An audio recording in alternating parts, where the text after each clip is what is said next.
Hi, I'm Case Lowe, co-host of the Open the Voice Gate podcast. The one question I'm constantly asked when it comes to Dragon Gate is, how do I get into the promotion? Well, stop asking and start listening to the Open the Voice Gate podcast, released every Wednesday on the Voices of Wrestling podcasting network. For exclusive news and show reviews, look no further than the leader in Dragon Gate coverage, Open the Voice Gate. This podcast is a member of the Voices of Wrestling podcasting network. Visit voicesofwrestling.com to hear the rest of our great podcasts, as well as show reviews, columns, opinions, and updates across the world of wrestling.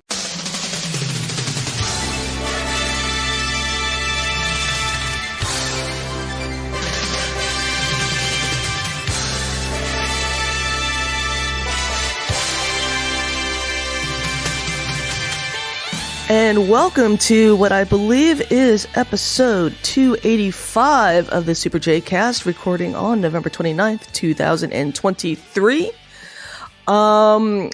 Your ears are not deceiving y'all. We are still in the middle of World Tag League Takeover.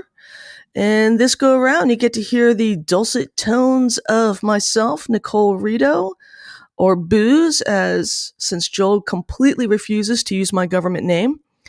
And with me on the mic today is a returning World Tag League Takeover compatriot, padre, partner in crime, though this is the first time we are actually on a mic together, Curtis from the podcast Okada's Shorts.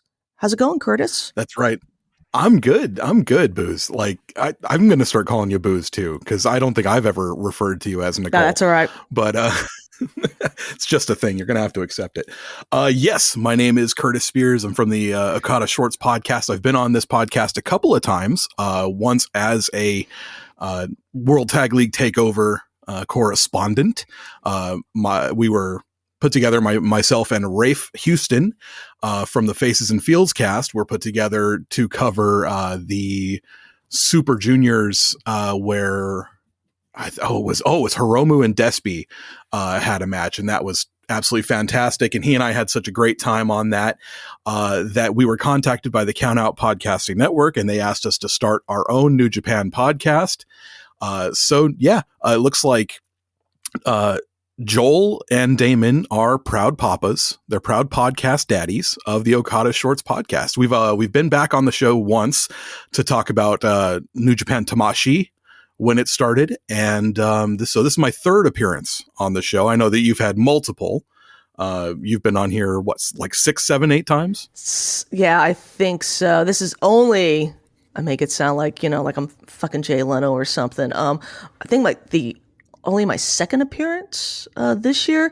But yeah, I did not have such a lovely slate of shows for my first World Tag League, Super Junior Tag League like you did. I did not get a Hiromu Despy match. I was getting like fucking GBH versus House of Torture.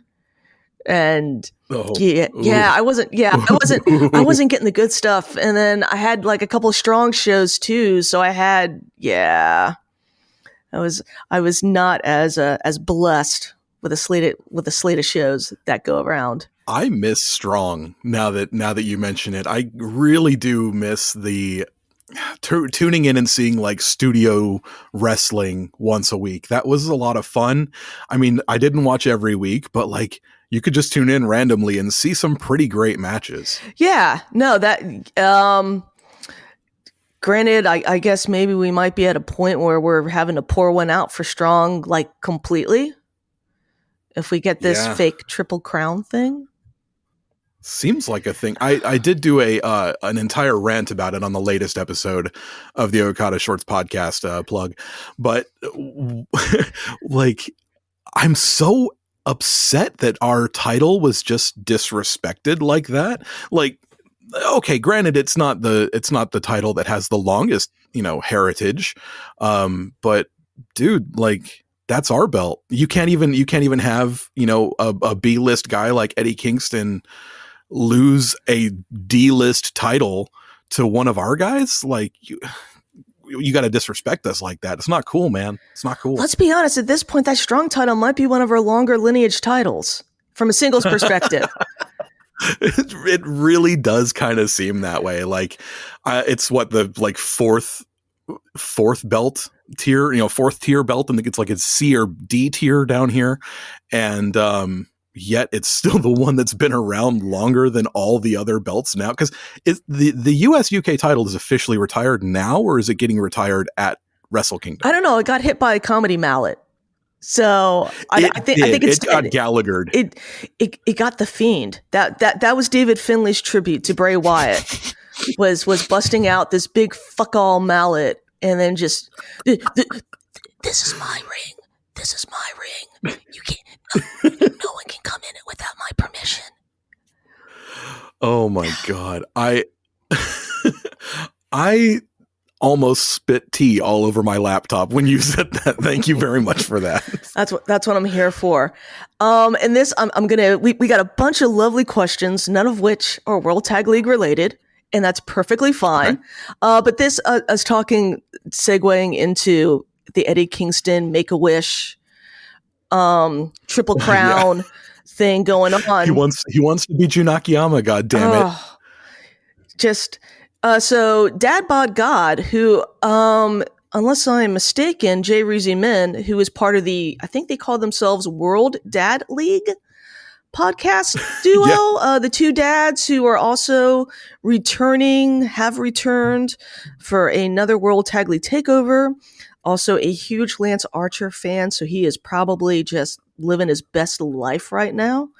Oh man! Sent the question of, do you think Kevin Kelly leaving NJPW for AEW not only had to do with money and travel, but also his experience with the G1 and those new G1-like tournaments AEW is doing, and also has the NJPW Strong Belt dead now? I don't know about the status of the belt, because honestly, I'm not going to believe that the Strong Belt is part of this Triple Crown thing until it actually kind of we actually kind of see it happen on screen.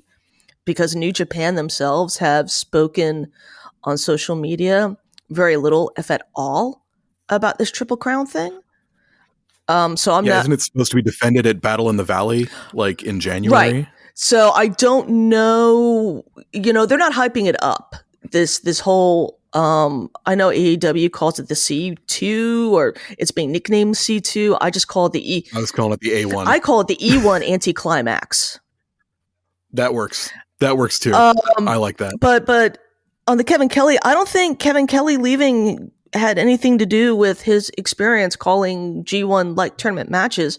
Because no. Well, here's the reason why. Because I refuse to believe that Tony Khan had planned out that far in advance whenever he rolled up to Kevin Kelly's doorstep with I'm presuming is a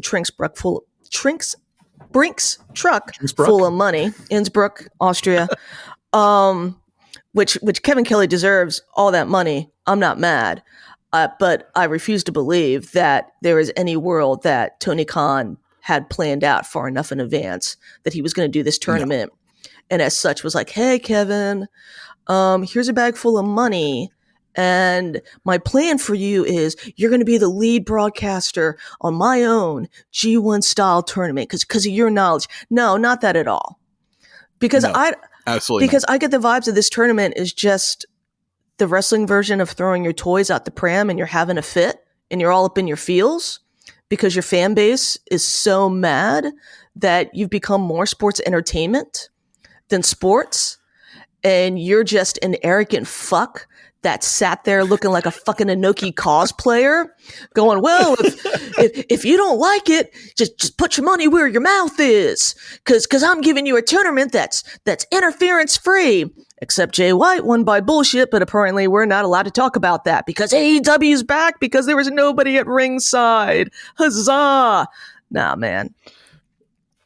Dude, did Jay White really win by interference in a no bullshit tournament? It wasn't interference per se, but it was kind of like I think it was some sort of like nut shot or something like that. I'm going to be honest, kids. I don't watch AEW. I didn't watch it. Me either. Like at this point, all I'm doing is watching GIFs of clips of the Takoyaki Tummy Ibushi in whatever 8-man tag he gets enticed to like hop on a fucking plane and hang out for like 3 days in America before fucking back off to Japan. I have to talk about that. I saw, and I ranted about this for quite a bit on our show, the Okada Shorts podcast plug. And, yeah, anyone who's gonna I saw a lot of people body shaming Kota Ibushi, and I know that you are the resident Ibushi scholar, Ibushi lover. How do you feel about not 100% shredded Ibushi? Kota Ibushi's 42 years old, and it's very clear that if you watch Ibushi throughout the entirety of his career, and there's plenty of it on like Internet Archive and YouTube and Bilibili and Wrestle Universe, not New Japan World because they haven't gotten that back catalog up yet. But you can tell that there is, Ibushi's always kind of been like a good looking dude and never really had like too much fat on him. It really wasn't until 2019 that he became like super shredded. Oh my God, you could probably bounce pennies off his abs, right? And his butt. And now, do we think that's all natural? Maybe. Right? No. I don't know. So your mileage is going to vary on how much you believe that is just pure God-given. All of a sudden, you come back from concussion and you are fucking ripped, right? Yeah. And I think one can presume that let's say drawback maybe of not being with New Japan anymore is that maybe he can't get access to that awesome wagyu that made him that fucking ripped. Or maybe he doesn't want to be that ripped because, as we know, and we've seen it plenty of times, yes, performance enhancing drugs can help you heal, but they can also kind of fuck you up a little bit and make it so that maybe they can lead to a lot more injuries too. Exactly. He does not need that right now. No, he doesn't, because apparently he can't go a fucking week without getting injured. Did you see on Twitter in the lead up to the Like a Dragon street fight as presented by Sega that he busted his fucking knuckles? Ow. What was he doing? Punching a wall like Goldberg or something? I don't know. I think it was just, I have no idea. But in typical Kota Ibushi fashion, instead of, I don't know, going to like a fucking doctor immediately, he takes a photo of, at this time, these amazingly fucked up, busted knuckles. Blood is pouring everywhere to the point where the way he's taking the shot of the knuckles, blood is on the floor, on his feet. And he's like, oh yeah, I trained a little hard. It's like, bro, all your knuckles are fucking bleeding like stuck pigs. Jesus, kid, come. He's not right in the head, is he? No, he's a little touched. I love that guy.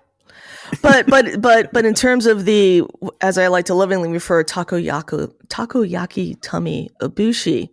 Look, man, at this point in your career, if you don't want to be like A1 shredded, less than 0.5% of body fat, I got no problems with that. You're in your early 40s. You're a world of, wrestling, a newsletter observer, Hall of Famer. You have done everything in your career. Everything that could be done in a career is basically done in ring. Yeah. What I would say though is that if you don't want to commit to that level of training and that level of shreddedness, again, I got no problem with it. Just change your style. Because I sat and I watched that 10-man tag that he did in GLEAT at Sumo Hall, which he did not having been the day before in the fucking hospital for like tonsillitis or some shit. Where the day before he was tweeting going, yeah, I've got to convince the doctors to let me out to do this match. And I think he did. Jesus. And I think he did that match with like a fucking fever. Like everybody was like, yo. But he does the match And he does this spot where he's doing a dive off of the top of the entrance from, I guess, like the concourse of Sumo Hall into the arena proper. And it's a dive he's done before in DDT, at least once, if not a couple of times. But to watch the setup for this dive, where he's moving at half speed and it's taken forever for him to get up the steps and then to get positioned over the ledge. And I'm just laughing the entire way because I knew what was coming. And I'm like, oh, you crazy, stupid motherfucker. But that's the type of stuff that he clearly thinks that we want, expect, need as fans. And there are some people that saw that and were like, oh, we're back. Kota Ibushi's back. And I'm like, I don't know how you watch that and you think he's back.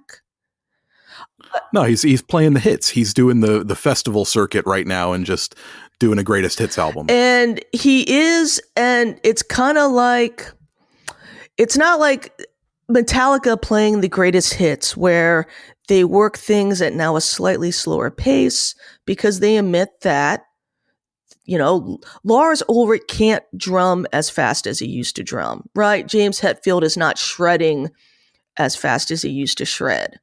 But they still sound great, and you watch videos, and it's like, oh, that still looks like a really good time. Compared to Genesis doing one last tour playing the hits, where you got Phil Collins, who can't even sit upright in a chair, just kind of slumped over, and you're just worried, is he going to drop dead in the middle of singing Land of Confusion? And he did. Actually, right? Don't put that evil on my man Phil Collins, please. No, I love Phil Collins, but watching clips from that tour, that was painful. I'm sorry. That hurt a lot watching that. And you sit there and you go, they are like 104. It's true. Yeah. And Father Time has snatched his ass, and Father Time is undefeated, and Father Time has come for Kota Ibushi. And you want to play the hits, that's fine, but you are not in the current physical shape because you only wrestle once a quarter to play the hits like you want to play them.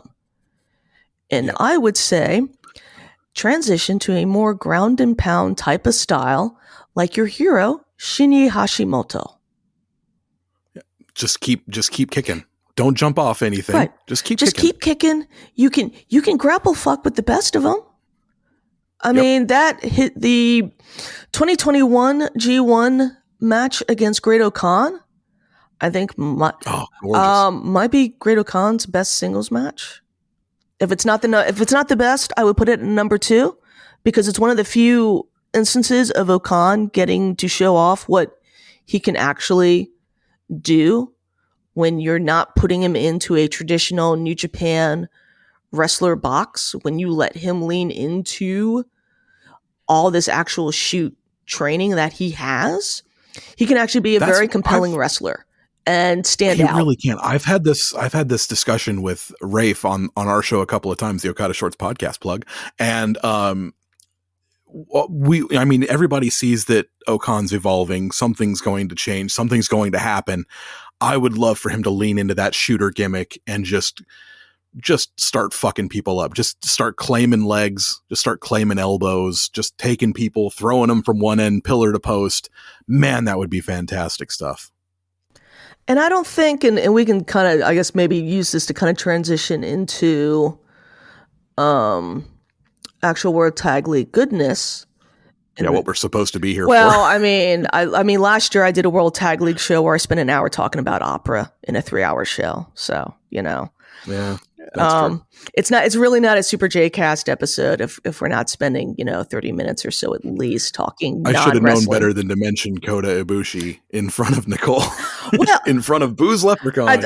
I'm kind of shocked that I haven't gotten the question, that I didn't get the question. I was waiting for somebody to give me, I was fully expecting somebody to give me on Twitter the Kota Ibushi question, and I did not get it. But to answer your question, Dad Bod God, no, Kevin Kelly, I don't think that the G1 had anything to do with his decision. Yeah. Right.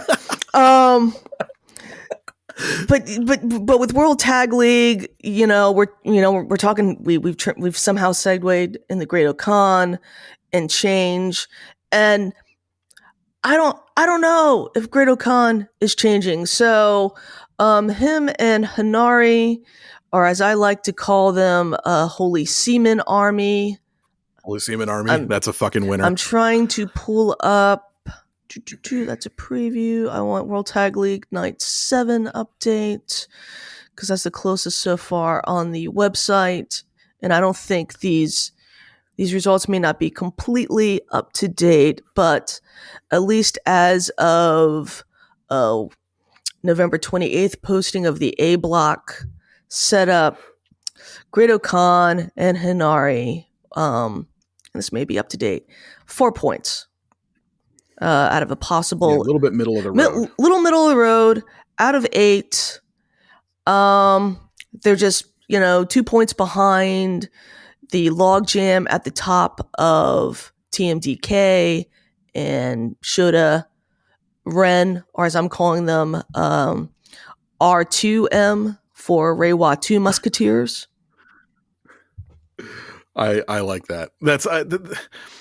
I don't know how they've got this Reiwa 3 Musketeers thing going when there's so many great we'll look at Oiwa in a second. We'll look at Yuya in a second. We'll look at Yoda Tsuji in a second. They've all been here, but these two are part of the triple threat of the Reiwa 3 Musketeers, but there's so are there 3 more Musketeers directly behind them? And if so, do we call it the 6 Musketeers? There's so many good choices when it comes to young talent in this company. It's ridiculous. Yeah, you almost want to call it something other than the Reiwa 3 Musketeers, something I don't know, Reiwa Easy Company or something, right? Reiwa Magnificent 7. Yes. Or we've almost got that many. If we add Gabe Kidd. If we don't care, please let's never forget about Gabe Kidd. I love that motherfucker. I don't think Gabe Kidd would let you forget about him. Nope.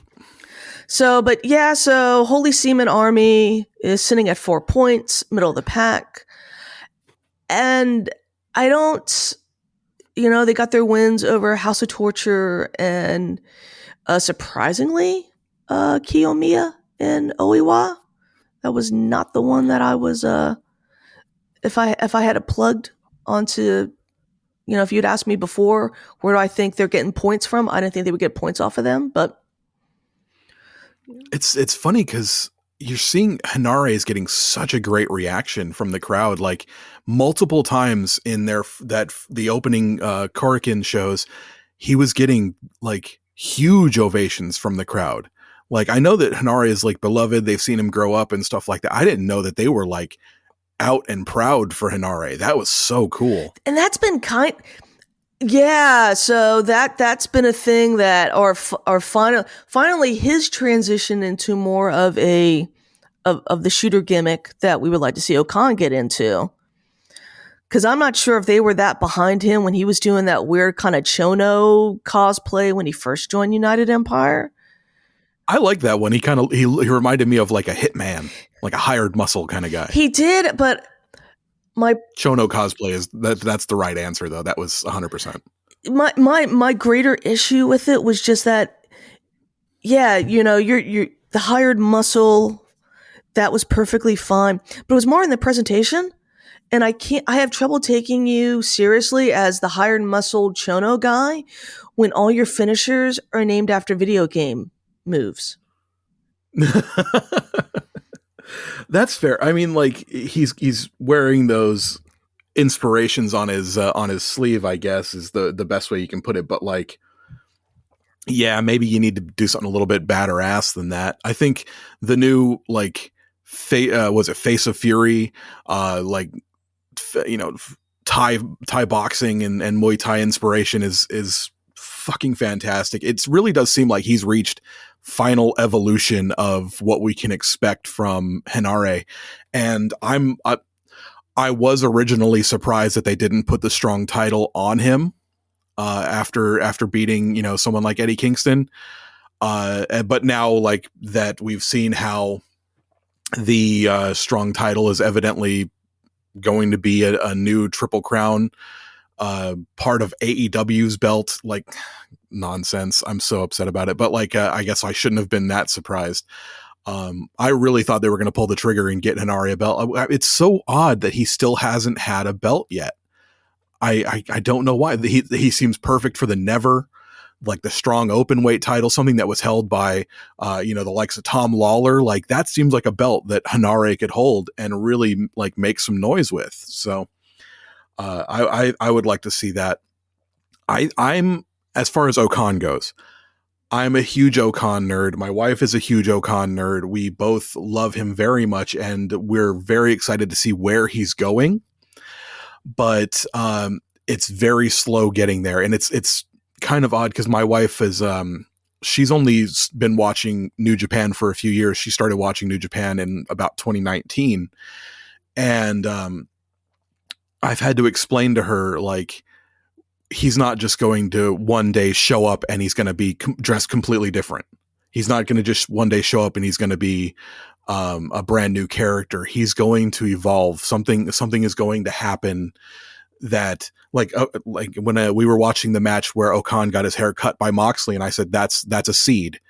And she's like, what do you mean? I said, that is a seed that's been planted that's going to continue to grow into what he becomes next.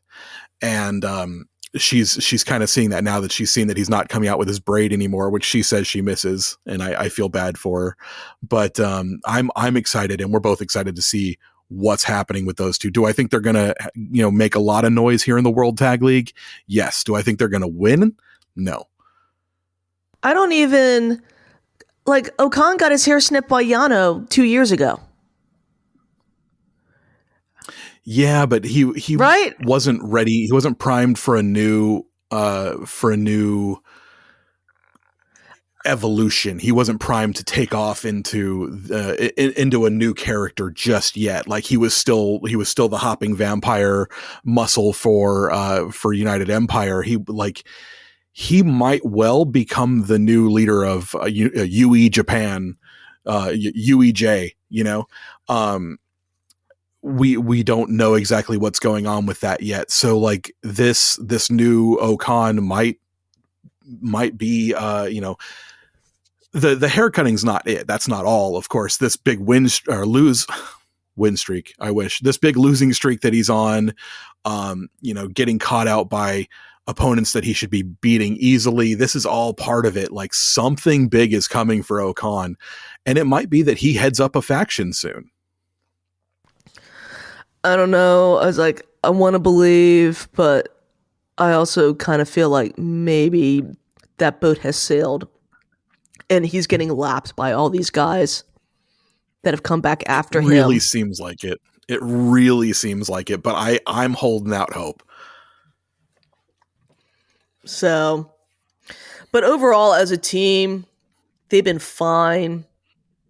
I loved the match against House of Torture. Oh, it was a ton of fun, wasn't it? Excuse me. Yeah. No, I was just taking a sip of water. I was going to go there. off. Sorry about that. No, that's all right. But also, side note, last night's, what I'm calling Night 7, was a awesome example of one match card.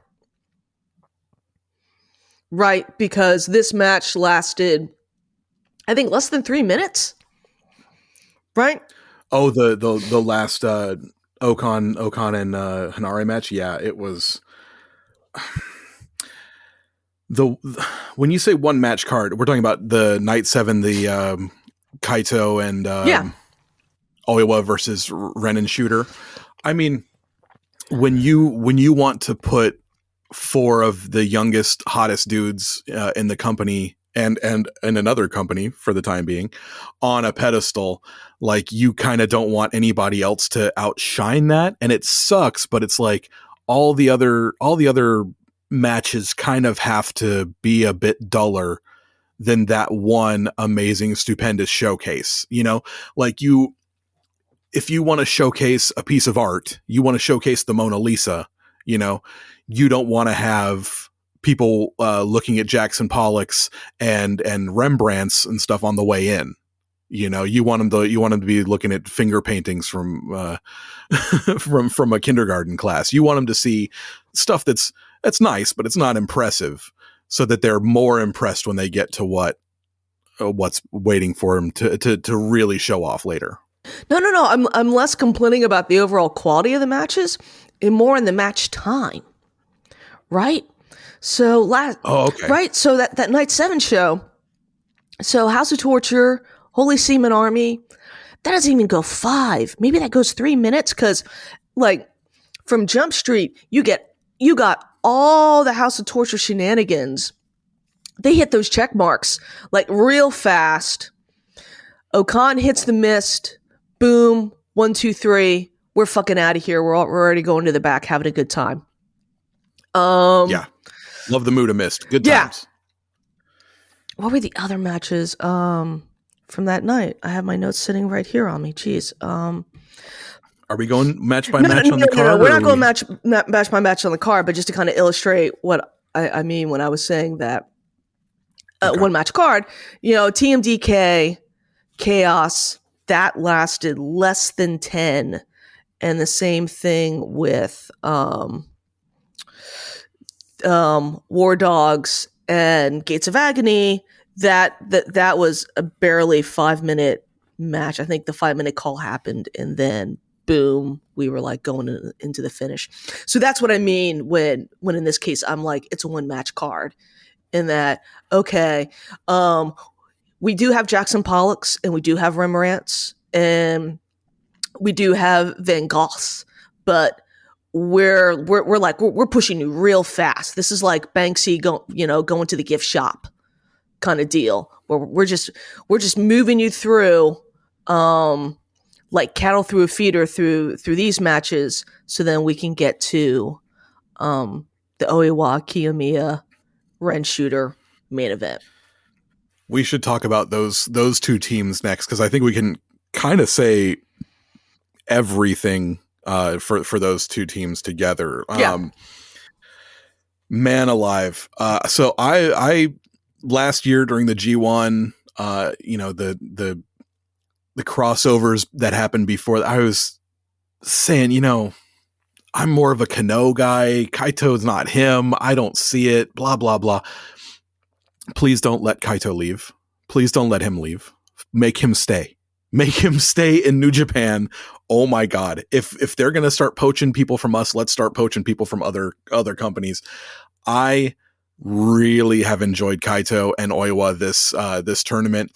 Oiwa looking like a fucking house now. Like, he must be on that fucking really good Wagyu too, because that kid's got a chest the size of fucking a battleship. And he looks like if you were to say like, oh, which one of these guys is going to hit the IWGP World Heavyweight title first? Is it going to be Shooter? Is it going to be Yuta? Like, I might throw Oiwa in that fucking mix. He's good looking, charismatic as fuck. He's got the body. He's got the moves. Like, that excursion has done him wonders, and it's not even over yet. I'm loving what I'm seeing from these two. The funny thing with Kiyomiya is, and this was like running through my head as I'm watching the main event last night, is so a couple years ago, Damian Abraham, who was the lead singer for Canadian punk band Fucked Up, he's also a huge wrestling fan. So he did, good for him. He did I think it's a 10 or a 12 episode series for Vice called The Wrestlers. And it's him traveling around the world, kind of showing off different avenues of wrestling. And it's a really interesting series because he does a thing in Mexico with Phoenix and Pentagon before they blew up. Oh, cool. He does a thing on this real kind of interesting, almost kind of alpha omega of the indie scene. So he's featuring and talking with like Darby and Fred Yehi or Yehai. Yehai. But also like MVP as for like the other end of things, and they're like really good friends. He spends time in Japan doing like death matches. So there's this great opening sequence where he's in is it Tokodan? The wrestling shop that's like the holy grail of if you want to buy it and it's wrestling related, it's probably in this shop. I'm blanking on the name of it. Oh, not Hao Ming Mask. No. No, okay. But everybody's like probably screaming and yelling it at me right now and going, you're a fake freak. But Damien goes in there and he sees that up for sale is the barbed wire bat, or a barbed wire bat that had been used by Oneida. He's like, my wife is going to kill me. And then he pulls out his wallet, buys the bat, because then we see that he is meeting Oneida. And the first thing he does is he gets Oneida to sign the bat. One of the other things he does, and this is where we're going to get to talk about where I'm leading to with Kiyomiya, is that he does an episode following this little indie promotion in Canada that goes off into the western hinterlands of Canada, where a lot of their indigenous population is, and brings wrestling to them. And so it's like, okay, yeah, we can only go this time of year because this is when the ice is frozen over and we can travel over the roads. And you're seeing how like the wrestling coming into town is one of the bright spots for in these communities. And who is part of this wrestling troupe but this young Japanese kid that is on excursion, Kaito Kiyomiya. That's awesome. That's so much fun. And he's he's clearly babyface. This is like 2015, 2016. And it's just one of these things where now, having watched that, and then in knowing even at that time where Kiyomiya ends up, it's just one of those wild things. It's fun to see these kids out on excursion. Like, that's one of the cool things about living in England, is getting to go to Rev Pro shows and like see Yota Tsuji and see Shooter when they're still just like little babies, It's fun. Yeah, and then or even Great Okan, right? Because that's where he was like perfecting his gimmick that everybody thought would disappear the second he came back to Japan. Yeah. By the time I got here, Okan was basically a finished product. He was just waiting for the call home. So I didn't get to see baby Okan because I moved here in 2018. So like he was already like ready to go. He was finished and they were just waiting to pull him out of the oven at the right time. So I didn't get to see little Oka, unfortunately, but it was cool seeing him before he got to go, and having a lot of experiences seeing him like at Rev Pro since then. Like that's where my wife's like met him multiple times and been so like enamored with him. She thinks he's just the massive like Japanese star. She loves seeing him. So that's pretty cool. Like getting to have those experiences with them.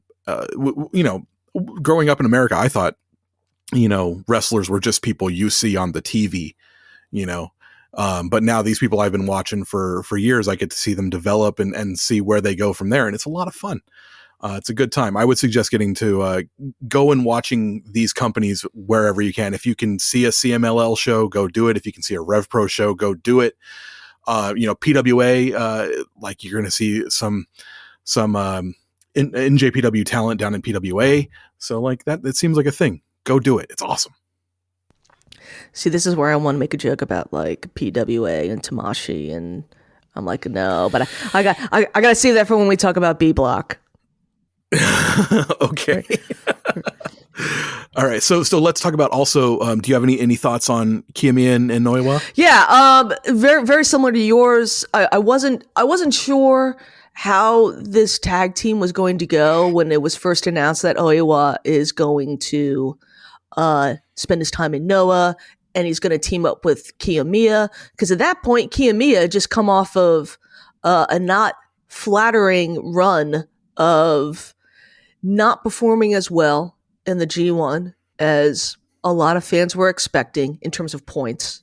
I mean, the in-ring stuff was great, and then the whole thing with Okada and Muto. And I think I even said on the podcast that from a kayfabe perspective, why, if you're a young lion, would you want to hitch your wagon to this dude that had just kind of gotten bitched out by Okada and bitched out by Muto, and then rolls into our biggest tournament and doesn't even, make it to the semifinals, right? Like what was it about Kiyomiya that within the universe standpoint would make Oiwa say, okay, that's where I want to go have my excursion. I want to hitch my wagon to this dude.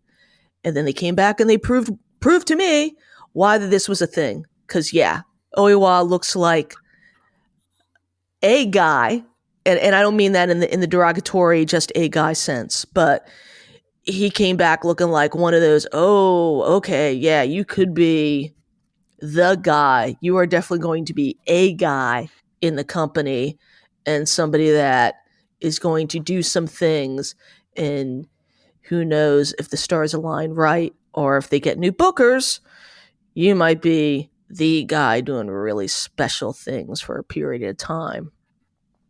And they just, for sure, he's got superstar written all over him. And they just work well together. They've got some nice tag team maneuvers. You can see that Kiyomiya, cares for Oiwa. Oiwa's kind of, getting his ass kicked, and Kiyomiya's trying to get into the ring. It's not also how it could have come off as, all right, here's the ace of Noah, and I've got to a degree how sometimes it's feeling with Uemura in Just Five Guys, where we somewhat joke about Yuya being Sonata's young boy, right? And I hadn't heard those jokes. That's woo. Okay. But sort of that vibe of you came back from excursion and we are immediately just like sidelining you into being second or third string behind Sonata and Taichi in this faction. And you're the one eating pins on these undercard matches that are supposed to be setting up our very ice cold Wrestle Kingdom main event. When you would think that, this is the kid that could use a couple of pins. And I was also really show what he's made right. of. And I was kind of worried to a degree that the Kiyomiya Oiwa relationship would be that similar kind of vibe of, here's this top guy, this recognized ace of his promotion, and then he's got a New Japan young lion that is just around and is having, and it feels more like a proper tag partnership. Where it really does. It feels like they've developed together. Where if it was just in a vacuum and I didn't know any better, and you just throw this match on without any commentary that I can understand, to where it would give me the context clues of where Kiyomiya is from a different promotion, and that Oiwa is still considered a young lion, or just, I'm not even sure if he's formally graduated, even though he's got the horrible highlights in his hair and the pants. But if I was just to watch that match in a vacuum, I would come away going, oh man, this is a really great tag team. What are they going to do next? Do they win the belt? What happens? Kind of deal. And I think that's great. I think that's great for Oiwa to develop in that way. I like how it's a little out of the box. There's been all this discussion and hand wringing about how New Japan is developing their young lions, and the question of the speed and the method, because for so long it's okay, they spend this amount of time training behind the scenes, and then we're going to let them debut, and then they're going to sit in black trunks for Y amount of years, and then we just kind of send them off on excursion, and we hope you forget about them. So then in another 2 to 3 years, when they finally come back home, they're different, they're formed differently, and in that normal, what has been the normal or traditional New Japan progression for a dojo boy. And now we've got these things of, oh, we're going to send our kid off to a rival promotion that up to very, very recent times was not considered a partner promotion, right? Like, would there be any thought, and not in the terms of, hey, maybe Kato should not be Booker anymore, if when Okada was coming up, they go, you know what we're going to do? We're going to send Okada to DDT for his excursion. Right? Well, I mean, just because it's never been done before doesn't necessarily mean that it's not the right thing to do. Because, I mean, it's obviously working wonders for Oiwa, you know? Yes. And Noah's going to be drawing larger crowds than you would see in, like, Rev Pro. I mean, maybe CMLL, probably not, but, like, definitely then you're going to be seeing over here. You're going to be seeing lots of bigger shows with Noah. Right. And I think it's great that someone somewhere in New Japan is starting to think outside of the box by their standards for talent. Don't just send them to the same three companies. Yeah. Send them somewhere where or don't send them off at all. Just let them hang out here with TMDK. Yeah. Or they did send Fujita off with TMDK, but he spent like 2 weeks with Robbie and then came back looking very tan. Nice, some nice earrings. I think he even got like one of those gauge deals, right? Where it's got like the whole like big, I could stick my pinky through the hole in the ear type of jewelry. He came back full like 90s bad boy with the earring, and you just see him with like a leather jacket and a dirt bike, you know? he came through the curtains for like Super Junior Tag League, and I was just like, that's your ace. That's your future ace. Dude, he's so rad. If Hiromu, we're having these conversations, and we can use this to transition into Narita and Umino. We're having all these conversations of, God, can't believe Will didn't drop to Shooter, and that was the perfect moment, and that was the perfect time. Just a very little side note: if Hiromu does not drop the belt after this run to Fujita, what are we doing? I think you're 100% right. I feel like this run that Hiromu's been on, everyone's like, oh, what's this doing for Hiromu? He's not proven. No. What he's doing is putting a huge shine on that belt by defeating person after person after person, name after name after name, so that when he finally does drop it, the next dude to hold it gets the privilege of having been the one to unseat this masterful reign, this huge run. Hiromu's going to hold that belt for a year or a year and a half or whatever, and it's going to shine it up real nice for some young lion to come back from excursion and take from him. And oh my God, let it be Fuj. That would be so cool. I mean, on paper, this Hiromu run is the Okada run that led to Kenny dethroning him. And that 100%. In that moment at Dominion, and we were just like, oh my God, right? If Hiromu dropping the belt is not a similar moment to preferably Fujita, but Wado, I would have no problem with either. Again, what are we doing? Yep. It's got to be somebody new. It can't just be Despy, unfortunately. It can't just be, name any other guy. It's got to be someone who's got to make a name for themselves. The New Japan way right now is definitely like creating stars for the future. And that's what they have to do. They've got, like we said, Reiwa, fucking Magnificent Seven or whatever. They've got to start not just belting these guys up, because that's not how you create a star. You've got to give these guys signature wins. You've got to give these guys momentum. And I think when you have all the good faith around someone like Oiwa, around someone like Fuj, like, you have to capitalize on that to garner them more momentum. You know what I mean? Like, you've got to take that shock and surprise and that love of these guys that are so far ahead in their development, because they debuted after Yudo, didn't they? Like, Nakashima is still kicking around in black trunks, even though he debuted first. Yeah, because he debuted first, and then within 30 seconds of his debut, he gets injured. I think he is stuck at this point. I think they almost want to send him and Loiba or do something together with the both of them. And I think they clearly feel that Loiba needs to stay in that young lion incubator a little bit longer. And I think Nakashima, because they seem to be doing these in pairs now, right? It's okay. Yeah.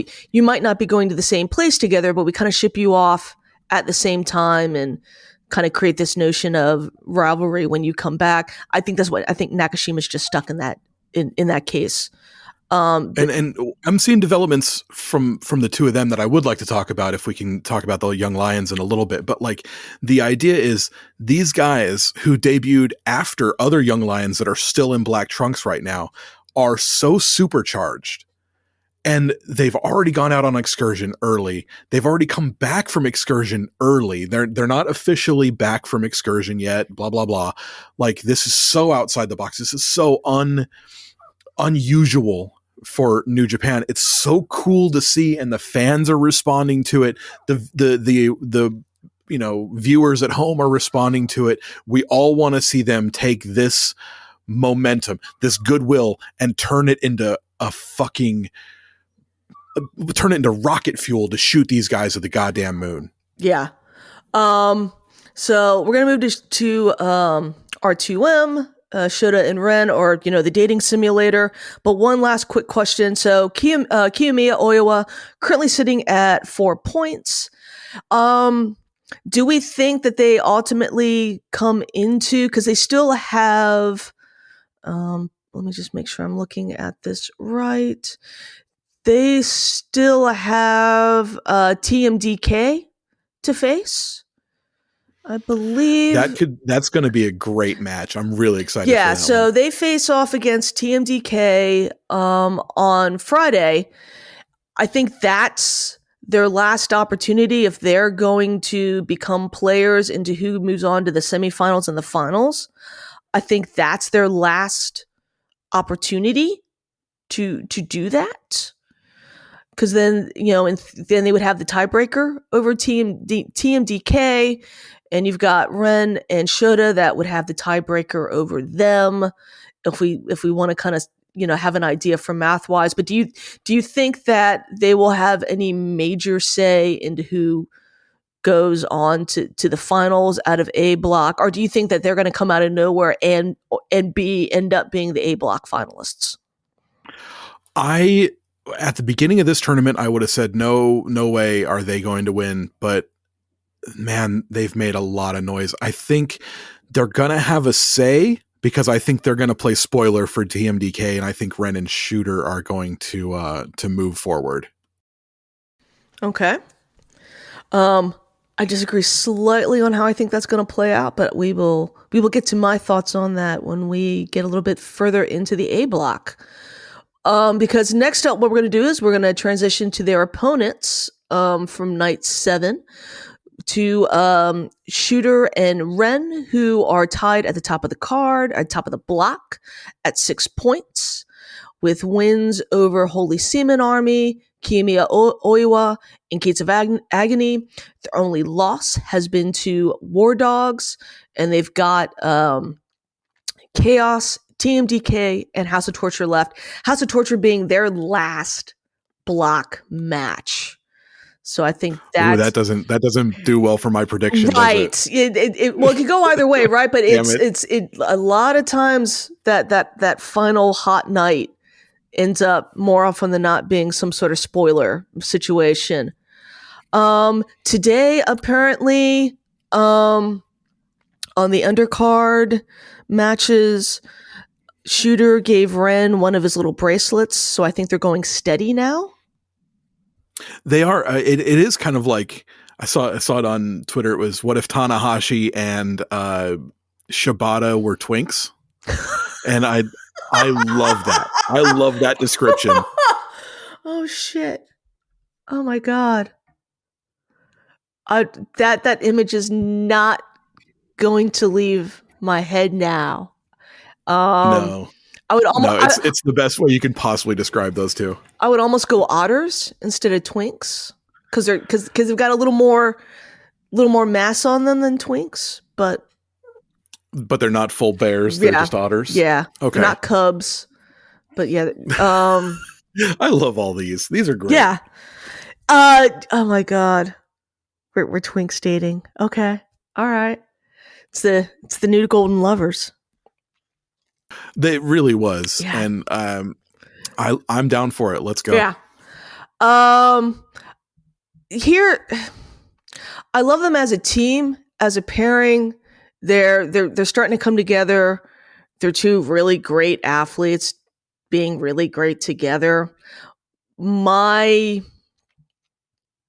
think, though, to a degree, it kind of defeats or detracts the whole purpose of this Reiwa Three Musketeers. When if you were initially touting them as with Tsuji, oh, these three are going to be battling against each other for a generation, right? There are three musketeers. They are what Shibata, Tanahashi, and Nakamura were, so on and so forth. And this great trio for a generation. And then what do you do at your first opportunity? You put two of them together in a tag. It does kind of put everything back. Like you would see these people eventually as tag teams. Like we've seen Okada and Tanahashi as a tag team before and things like that.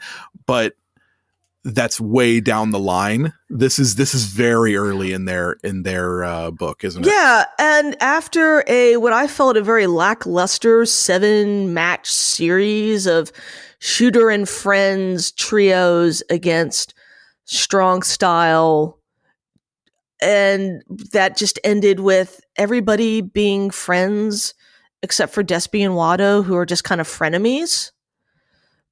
But everybody else gets to be some level of friendship, and then after these seven battles, we're all going to hang out together, and we're going to be tag team partners for these upcoming tag shows, right? Yeah, it's kind of odd, but it's. I mean, what better way to get to know your friend than to fight together?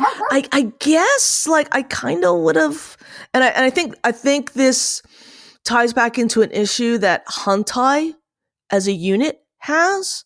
And that at the moment, outside of Shooter, they really don't have anybody that is classified as a heavyweight that is not under the age of like 38. That isn't already in the tag, right? Because Hantai as a unit is kind of fucked up. Yeah. It has a lot of issues from an age man standpoint. Because what I would have liked to distinction standpoint, like who's Hantai? Is God part of Hantai? Is that its own thing? Hantai as a unit is completely fucked. Right. I would have liked to have seen Ren and Suzuki be a tag team because you form this Strong Style, right? And the whole thing was, Suzuki was gonna man up or Strong Style up or do whatever the fuck he was going to do with Ren because he saw something there, but he felt he was just lacking something. And then have Umino with somebody, maybe a Tanahashi, I don't know, but Tanahashi can't take fucking pins right now because he's probably going to be beating Zack at Wrestle Kingdom. For a belt meant for, let me check my notes, young wrestlers, I think under the age of 32, right? It's the new U30 belt, and he's going to win it at 46. Yeah. So that's kind of because then in that scenario, then you continue this rivalry between Umino and Narita, and it could actually be and then you could actually lead to something like a Wrestle Kingdom match. Everyone is here sitting going, and we'll talk about it in a second when we get into B Block, but everybody's like, oh, well, Tsuji and Uemura, that's leading to a singles match at Wrestle Kingdom. I don't think it is. I think if out of any of these four, I think you have a better chance, you had a better chance of Umino and Narita. I don't know what you're doing with either of them right now. So I guess, you just slam them together as a tag team and just kind of go with it. I don't see this tag team being together long term. I don't see them coming out of A Block for the finals. I think they're going to get spoiled by House of Torture. And it's a fun tag team to watch while we have it. But I'm holding a little bit of my love because I don't think they're going to be together forever. I think this is like a high school first romance date, and you go steady, and then you go to prom, and then summer happens, and then you come back for the semester, and you're not together anymore because you went on a summer vacation and you found somebody else. I think this is going to be this team. Okay. And I could definitely see that. I mean, it could be that maybe they make it out of A block and they lose the final, and that leads to a match with them at Wrestle Kingdom. I mean, we don't know where it's going. We've got to sit there and let the story finish out, but you're not really feeling the 100% on these guys, are you? I feel them. I just I don't feel long term. I don't feel like this is something that will have the kind of legs to where we'll see them, challenging for the belts in a meaningful way that you could actually sit there and go, oh, well, I think they could actually come away with these belts. I don't think that's happening. This feels very, very placeholder. Like we had an idea of what we wanted to do with Umino, and then that changed, and he's not the IWGP US UK, whatever the fuck we were calling that belt before it got The Fiend by David Finlay. And now and because we didn't have plans anyway for Narita past a very stale trios with Despy and Suzuki, so let's slap them together as a tag team. Because we can't have him do anything else anyway, because with his strong style unit, because we've got Despy, we've slotted him out of seemingly nowhere into the main event. Oh, not the main event, but probably the semi-main. Hopefully the semi-main at Wrestle Kingdom. So again, we need to get some warm bodies as tag teams into this World Tag League. And these cats have nothing to do for Wrestle Kingdom, so we're going to throw them together as a tag team. I love him. I'm having a great time. They work very well together. If this was to be a long-term tag team, I would love it. I just don't trust this company enough to do it. That's fair. That's completely fair. Here's one last question on these guys before we move on to somebody else. After the G1, everybody was down on Ren. Stonks were down. Stonks were way down on Ren. How do you feel right now? Do you think that he's stepped his game up a little bit? He's looking a little bit sharper in the ring? Or do you feel like maybe he's just kind of treading water at the moment? No, he's looking better than he did in the G1. Tag teams kind of help in that regards too, right? Because you can kind of hide some things and you don't have to work as hard. Mm-hmm. My greater issue with Ren was not the overall effort he was giving, even though at times you could question that, but it was almost more, for me, it was like, well, his booking feels aimless without any direction, and he's in this holding pattern, so I'm not exactly blaming him if he's not killing himself for night 12 of the G1 in Beppu. If he already knows either instinctually or has been told, well, you're not going into the semifinals of the G1, you're just doing block stuff and then you're done. And if there's without a real sense of here's your immediate path of performance, well, yeah, why would I kill myself in Beppu? I feel like maybe putting all four of those young guys, Kiyomiya included, into the one block with your world champion, and like everyone was like, oh, we got these storybook moments between them so that we can really like see how they work together and things like that, or one of them gets a win over the other one, who gets a win over the other one, who gets a win over the other one. I get it, but maybe putting them all in the one block together was not the best idea, especially like when you're just going to have your world champions sun them all anyway. Like you can't even get a shock win over a world champion to set something up down the line, or bragging rights or something. I don't know. A Block this year was kind of, I was down on it. So I don't know. I just think the young guys, and Ren Narita especially, wasn't feeling him coming out of the late summer. Definitely feeling a lot better about him today. No, yeah, I mean, there's really no reason to be dumping the stonks of any of these guys because it's such early days. But I think at some point, I think Jay White came back and immediately,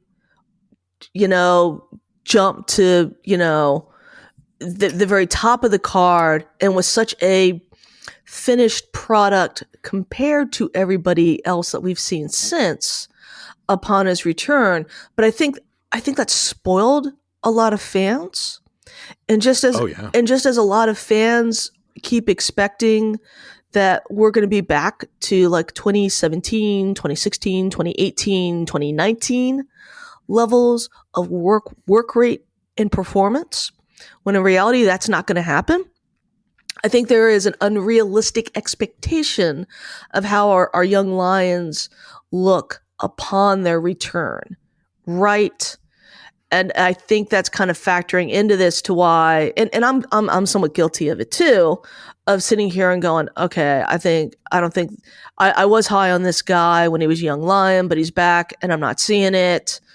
And I'm worried that I may have kind of invested in somebody that's not going to go far, when in reality it's like they've only been back for, Ren has just been back for a year, and Shooter about the same amount of time. He came back shortly after Ren, correct, if my timeline is right. So they're barely back a year. Suji has only been back for 3 months. Yuya's been back for a month at this point now, right? God, time doesn't exist. The time dimension is all messed up now. Yes. Because when you said Yoda's only been back, I was like, oh, it must have been 8-9 months. And you're like, 3 months. I was like, motherfucker. Right. So, and I think Ren is just becoming a victim of that. And I think also part of Ren's, what has not been helping Ren is that they brought him back as a son of strong style. But he didn't win the belt that would have been perfect for him, and the TV belt. And now we don't know what to do with them. And so then we had him in our little trios. His supposed daddy, right? You're the son of strong style, which means your daddy is Shibata. He's off playing in America with Tony Khan. So you didn't have, there was none of that fun interaction. And you paired him with Suzuki, who I love Suzuki, but Suzuki is like a 50 plus year old part-timer.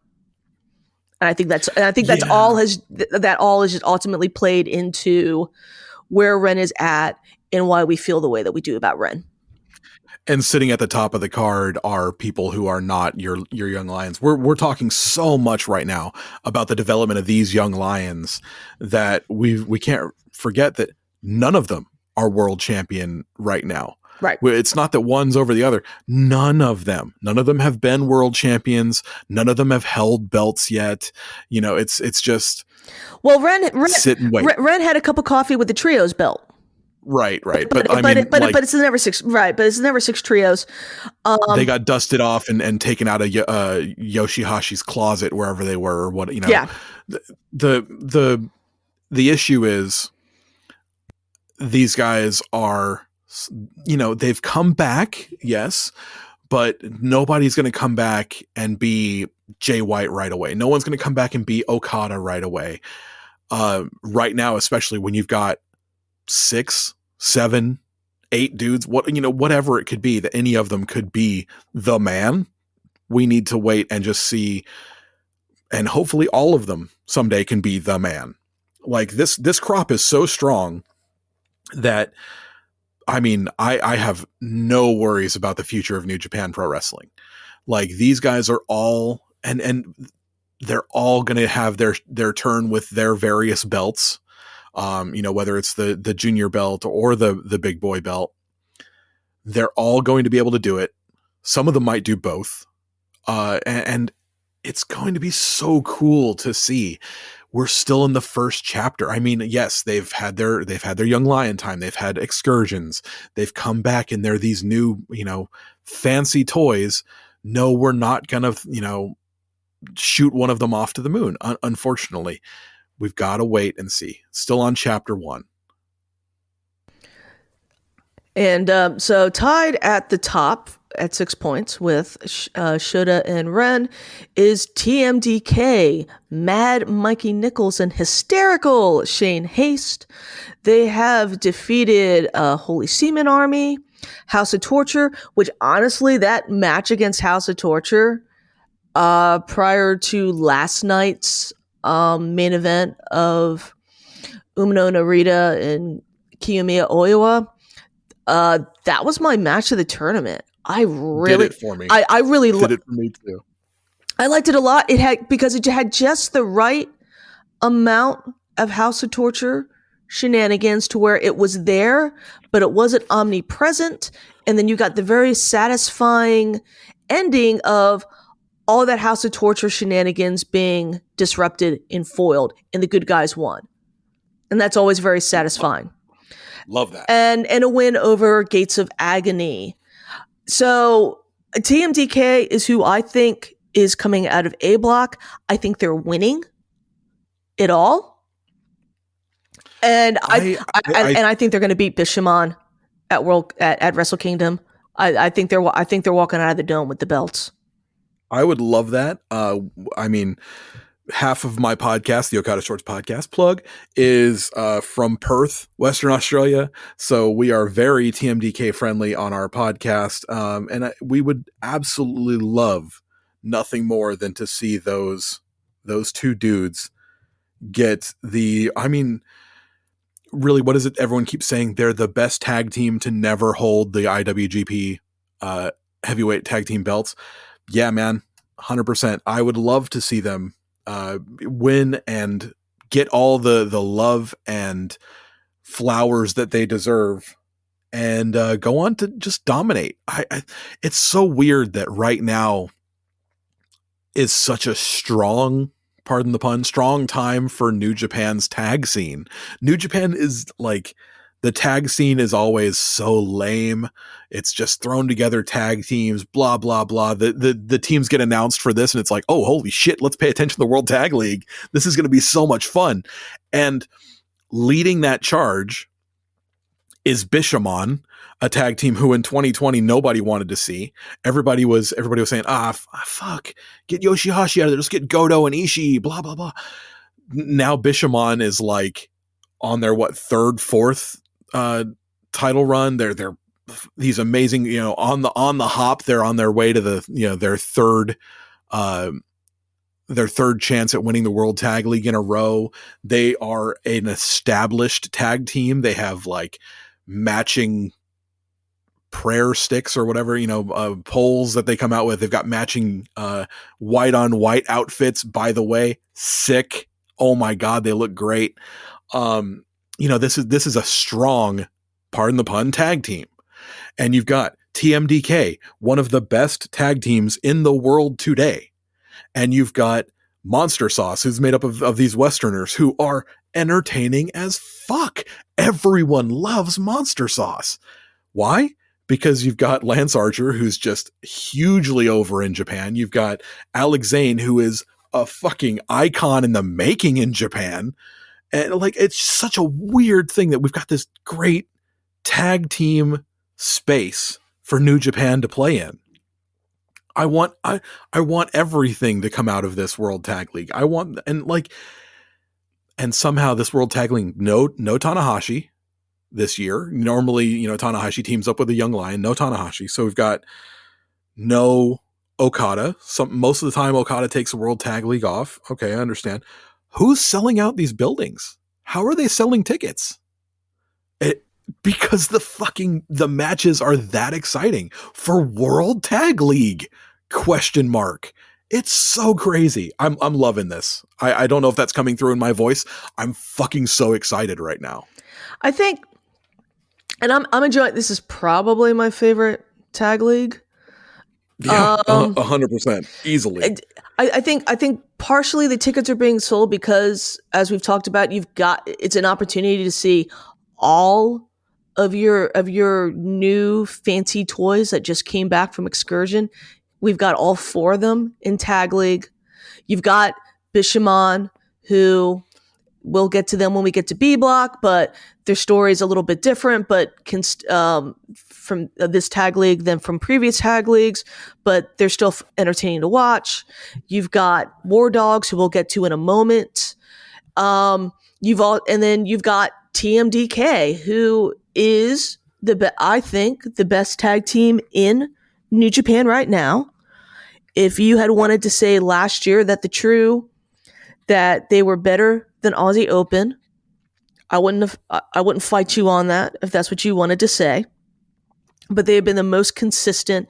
They're the most fun, proper tag team that we've got going on right now, outside of Bishamon.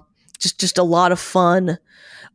They've got great chemistry with everybody. There's not been a match, at least for my money, where I've sat there and kind of rolled my eyes and been like, what the fuck is this shit?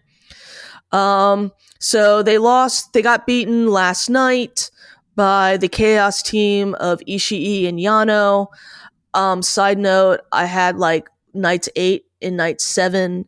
I kind of listed as them as this is when we got to start making the math make sense for like we know where we're going to end up, but now we got to make the math get us to that part.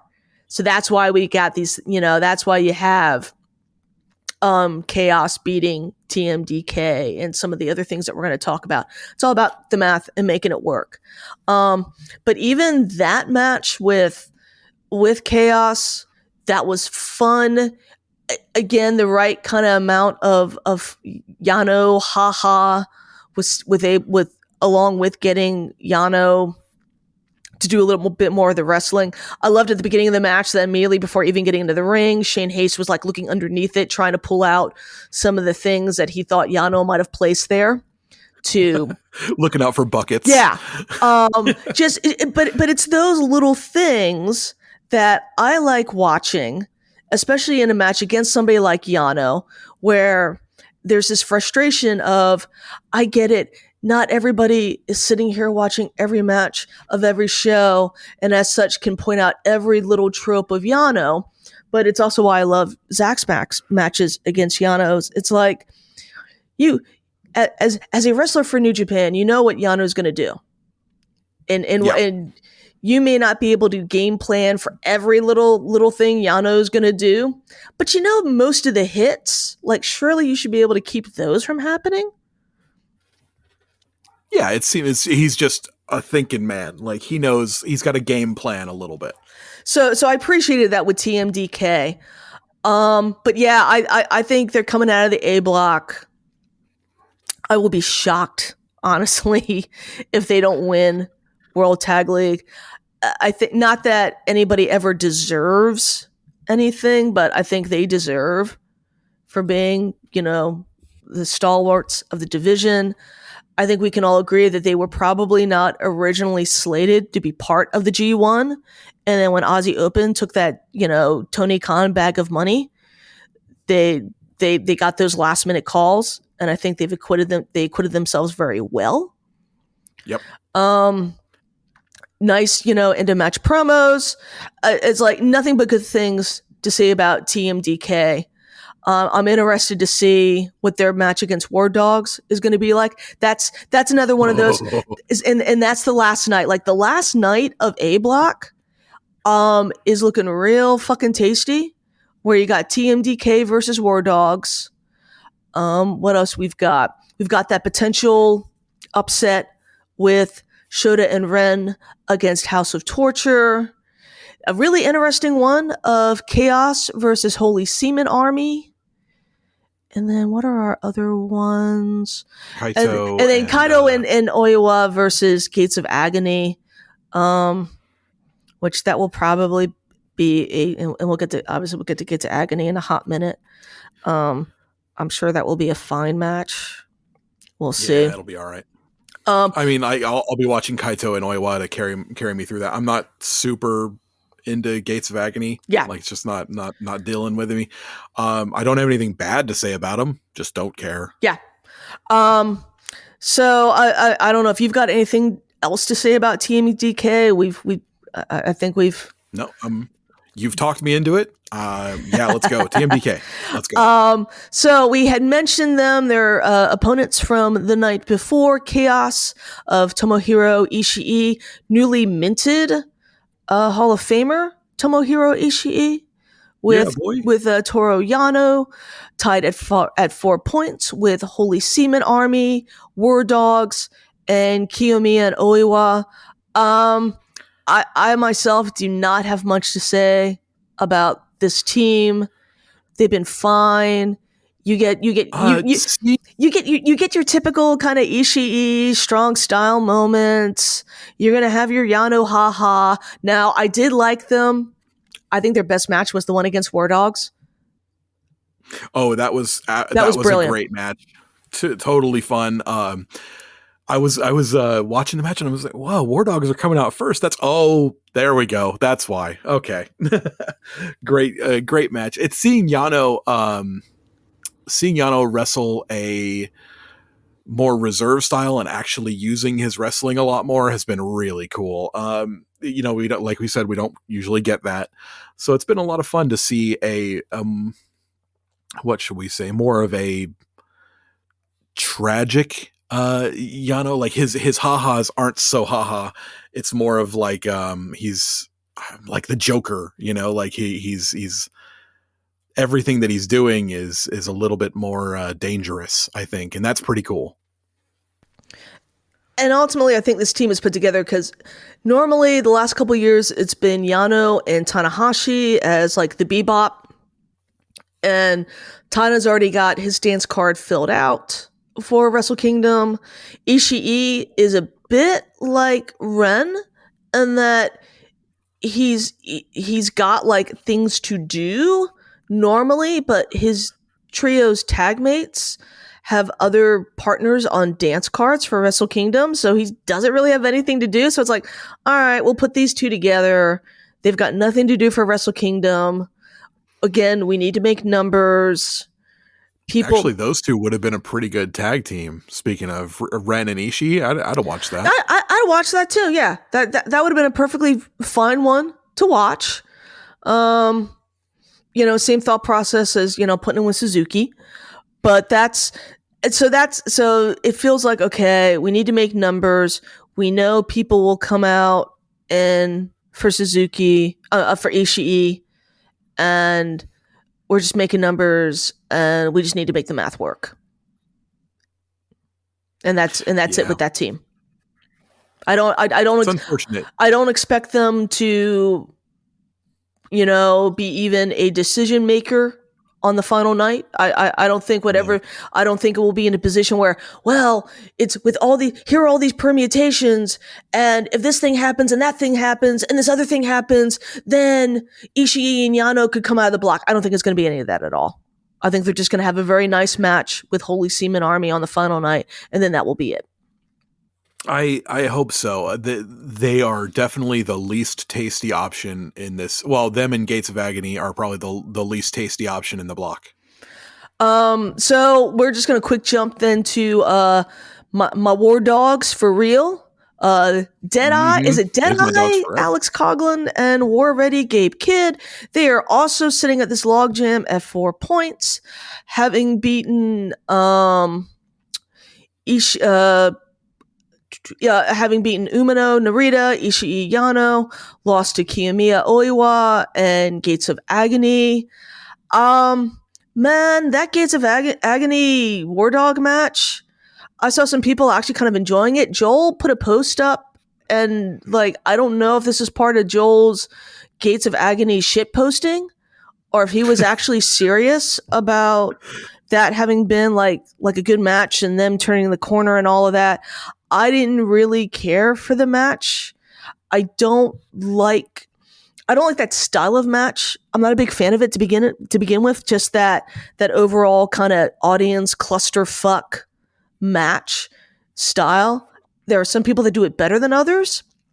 And I just didn't feel it with Gates of Agony. Again, it's a math thing. You knew they weren't going to go like complete offer, so they got to pick up a win somewhere. That's completely harmless to pick up a win against War Dogs. I don't think they're going to be factors in the final night as well. They've been enjoyable. Your mileage is obviously going to vary on this team because if you're not one for Gabe's antics and a lot of that roughhousing, this is obviously not the team for you.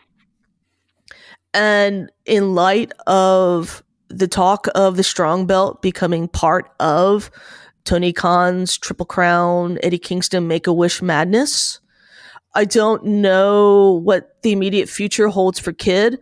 I get the vibe, or at least the tea leaves were kind of reading me to think that Kid was going to challenge Eddie at Battle in the Valley and beat Eddie. And that was going to be like this moment of we've been stuck through this Make-A-Wish strong title run with Eddie Kingston, or as I like to call him, Burger King's Road.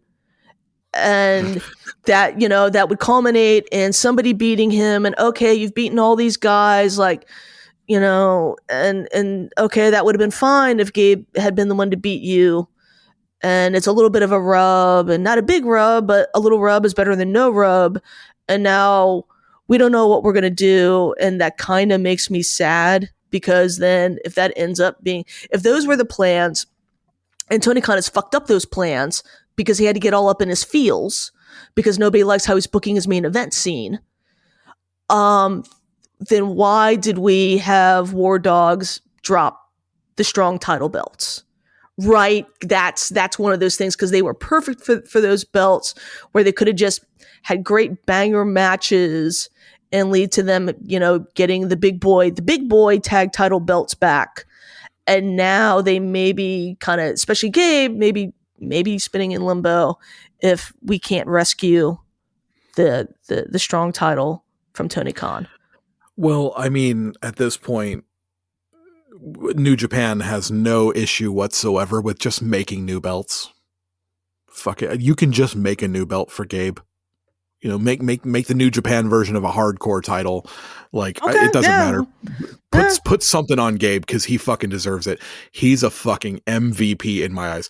Every War Dogs match is must-watch television for me. Like, if someone says, what's your favorite thing been about World Tag League, you better believe I'm talking about the fucking War Dogs.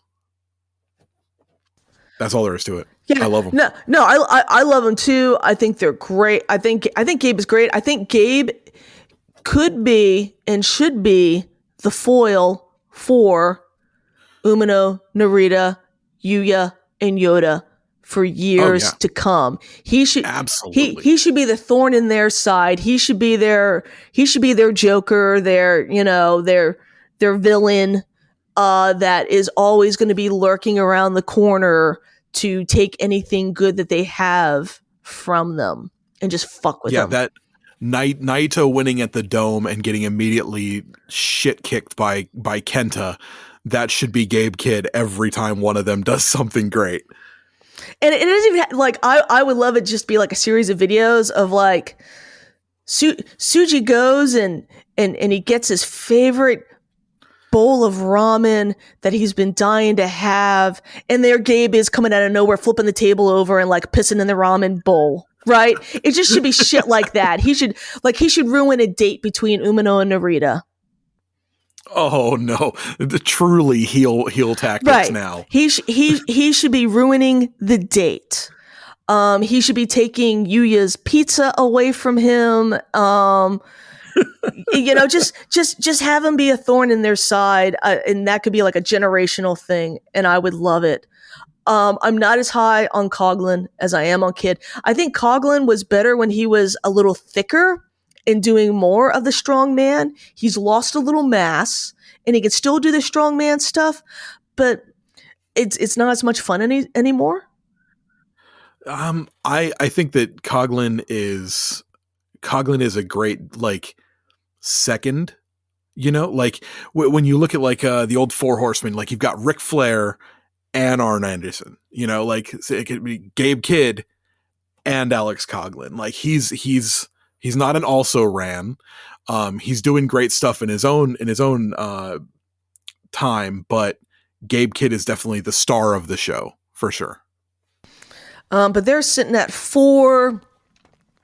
And then bringing up the rear is a 2-way tie at 2 points with House of Torture and Gates of Agony. On today's show, they had an undercard match to, kind of set the table for their block match. That will be coming up on Friday. And the match ended, and House of Torture gave Gates of Agony t-shirts. And they put them on, and they pose together, and afterwards they're like, well, this is the house that we were talking about when we're talking about you got to open the gates and go through the gates before you get into the house. So I don't know what's happening. A bit hard there. I kind of hope I hope it is okay, here's the thing. I'd like my thoughts are all jumbled here. I'm trying to mouth marbles.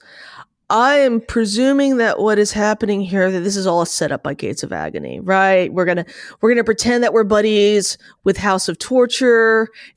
Presumably, the match is gonna open up with Evil wanting us to lay down for him, and then we're gonna turn the tide, and we're not gonna fall for their bullshit, and we'll win, and that's where we'll get another 2 points, right? It's definitely a setup for something. But on the other hand, if it leads to us living in a world where there's House of Torture Gold in ROH and AEW led by Gates of Agony, I am here for that.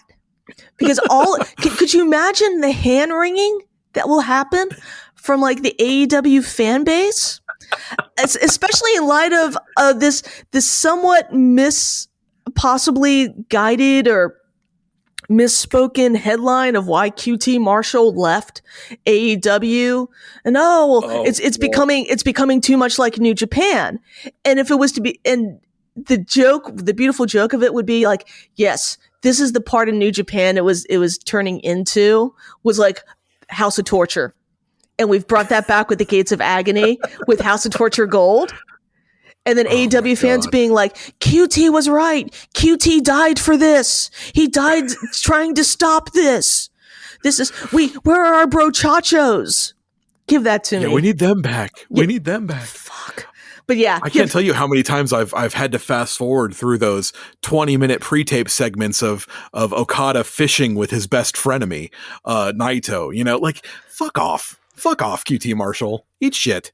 Well, the whole dinner at Subway between Sonata and Evil, that was the best part of the build to their match. Oh my God. We've already spent way too much time talking about House of Torture and Gates of Agony. Yeah. But they're both sitting at 2.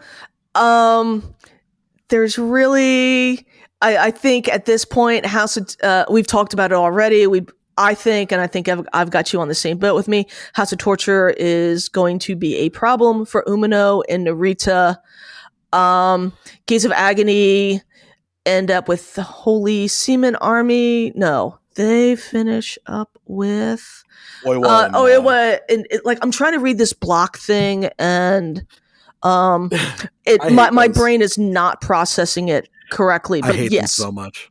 But that's where we're sitting at. Hey, at least we have these block tables, which is one up on the E1 Anticlimax, which had fuck all nothing 2 hours before their first block match, right? Yeah. But it's almost like he hasn't been watching enough New Japan Pro Wrestling. Or he's booking this on the fly, and then just he blurted it out at the press conference because he was probably already seeing Twitter was not appreciating that main event. And so he just kind of runs his mouth. I'm throwing together a tournament.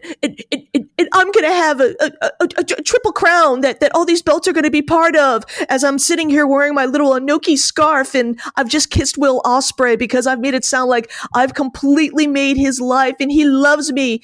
And this is what I'm going to do because you all make me sad because you don't love me anymore the way that you used to love me.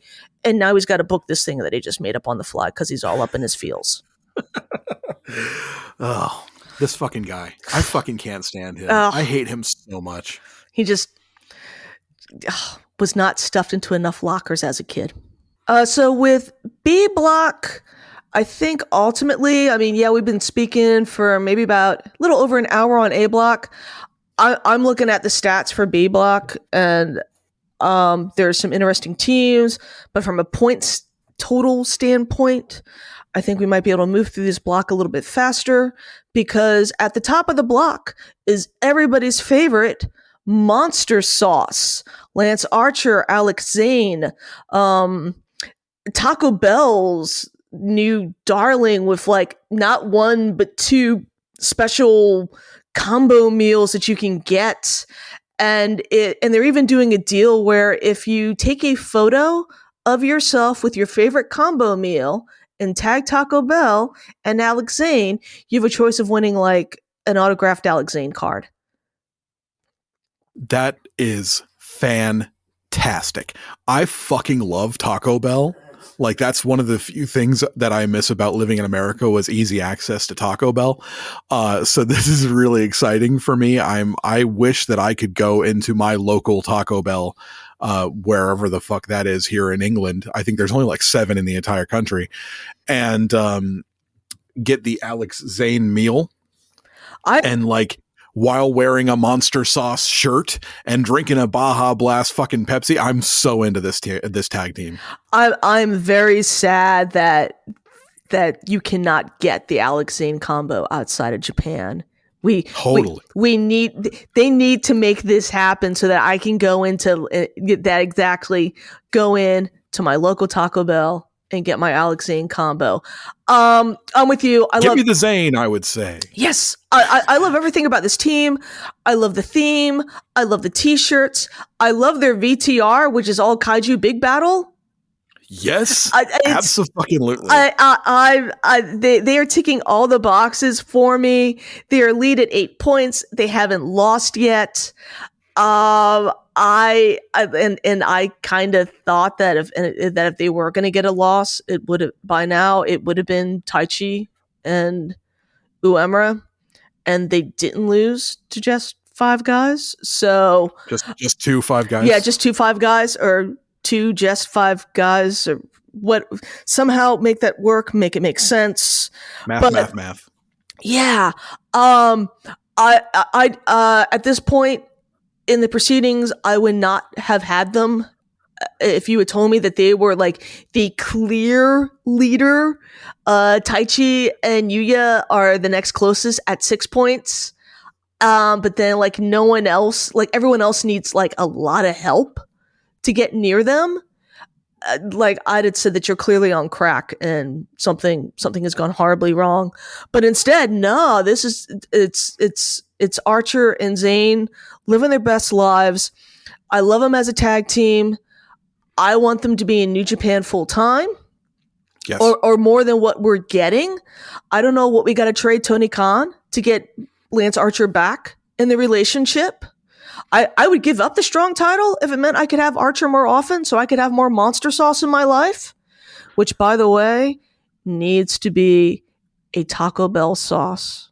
Yes, absolutely. Bring back Verde sauce and call it Monster Sauce. Yes, but oh my God, it's a marketing opportunity. You can have that one for free, Alex Zane.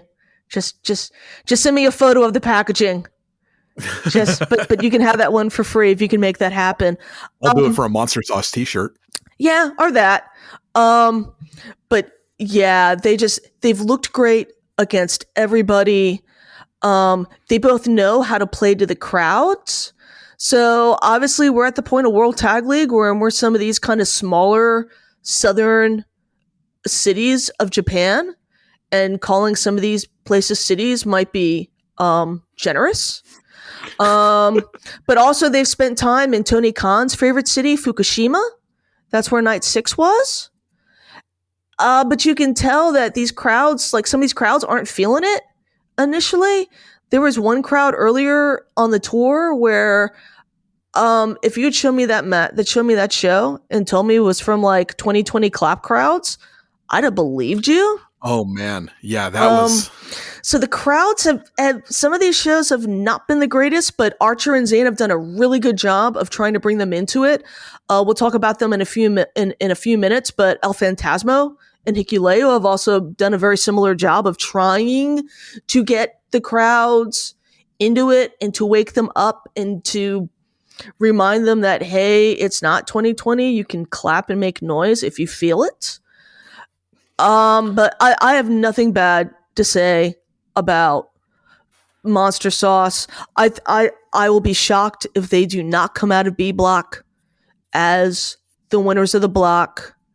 In any other timeline, I would love for them to win World Tag League this year and be at the Dome. I don't think it's going to happen. I think they're going to lose the TMDK in a really fun, really good match. And that's nothing to be sad about. And I'm just hoping they come back next year. Not just for Tag League, but for more often. I would have no problem if you put the strong belts on them, if they challenge Hikuleo and El Phantasmo again for those belts and win them this time, and they get to have fun in the States with the strong belt, tag belt, I've got no problem with that. I'm not just no problem with it. Absolutely positive for it. Like that seems like a great way. You can keep Hikuleo and El Phantasmo in Japan, let them do something that's a little bit more Nihon focused, and then have Alex Zane and Lance Archer representing in America. Although I think that they're both bigger deals in Japan. Like they both seem like they're fucking hugely over in Japan. Oh, no doubt. Alex Zane's got a fucking combo meal with Taco Bell in Japan. Yeah. Okay. Yes. Right? Who the fuck is it? When you look at like New Japan personalities that have that type of relationship, it's Okada with Moss Burger. Because I think he's got like a special burger that I guess like the Okada, which is some sad looking vegetarian thing. We sad looking vegetarians have to take what we can get, man. That I understand, but man, Okada burger, it's just me. I'm expecting a little bit more when you tell me it's a burger associated with Kazuchika Okada, right? But that's a me thing. Okay. And I'm trying to think of anybody else, and they've used Tanahashi for Zima. And some of the other guys, Naito, I think was in an ad for like some Family Mart chicken years ago or something. Right. But it's that level of New Japan wrestler. Yeah. That is normally in that sort of synergistic relationship. And then here you've got Alex Zane, a part-timer with New Japan. I think he finally got, like today, his own page on like the roster site. I think he's finally got a listing. Wow. 37 years old, independent wrestler, and on his own. And I'm presuming it helps that the New Japan fan base in Japan loves him. I mean, that whole, in that initial tour when it was him and Ace Austin just kind of like going through Japan, like the anti-Flip Gordon, Marty Scurll through Japan tour of they were actually trying different foods and things like Despy going, hey, I think maybe as a joke going, hey, have you eaten natto? And they're like, no, and they both eat it. Oh my God. Right. How did you get past the texture of natto? They somehow got past it enough, right? But that is the thing. So that Alex Zane organically grew himself in Japan, no pun intended, because of the whole Kaiju Big Battle thing, to the point where he's got a limited time combo meal set up, not one, but two options. You can get the Alexane A, you can get the Alexane B. At Taco Bell's, I don't know if it's like Taco Bell's nationwide or just in certain cities. That's not the point. The point is that he's gotten it. And that is that's better than Jon Moxley, right? Yep. Yep. Jon Moxley doesn't have his own fucking burger in Japan. And I just love it for the guy. And I hope it continues. I hope this is, I hope they bring him back more next year than they did this year. And I just want all good things for Monster Sauce. Abso-fucking-lutely. 100%. So after Monster Sauce, next to them. Yeah. Speaking of Kaiju Big Battle. Yes. It's a secret that you and I have been friends for about 2 years now, and we were actually going to start our own podcast at one point. We were thinking about doing a tokusatsu podcast. Yes. And that unfortunately got sidelined when the Count Out Podcasting Network asked me to start up Okada Shorts. But yeah, that ticks all the boxes for Booze and Curtis as a whole. We get small flippy guy, giant smashy guy, and monsters. Fantastic. And Lance isn't even like not Lance, Alex, and it's not like Alex is a small flippy guy. No, like, I was surprised that he was in the Super Juniors like at all, because he's a tall dude and he's like not small. Yeah, but in the grand scheme of, he's not he's not small, but he's also He did not stick out as much as Shingo in the juniors did. Yeah, that's what everyone always says. Like, if Shingo can be booked as a junior, anybody can be booked as a junior. Exactly. And then Will in his last year as a junior,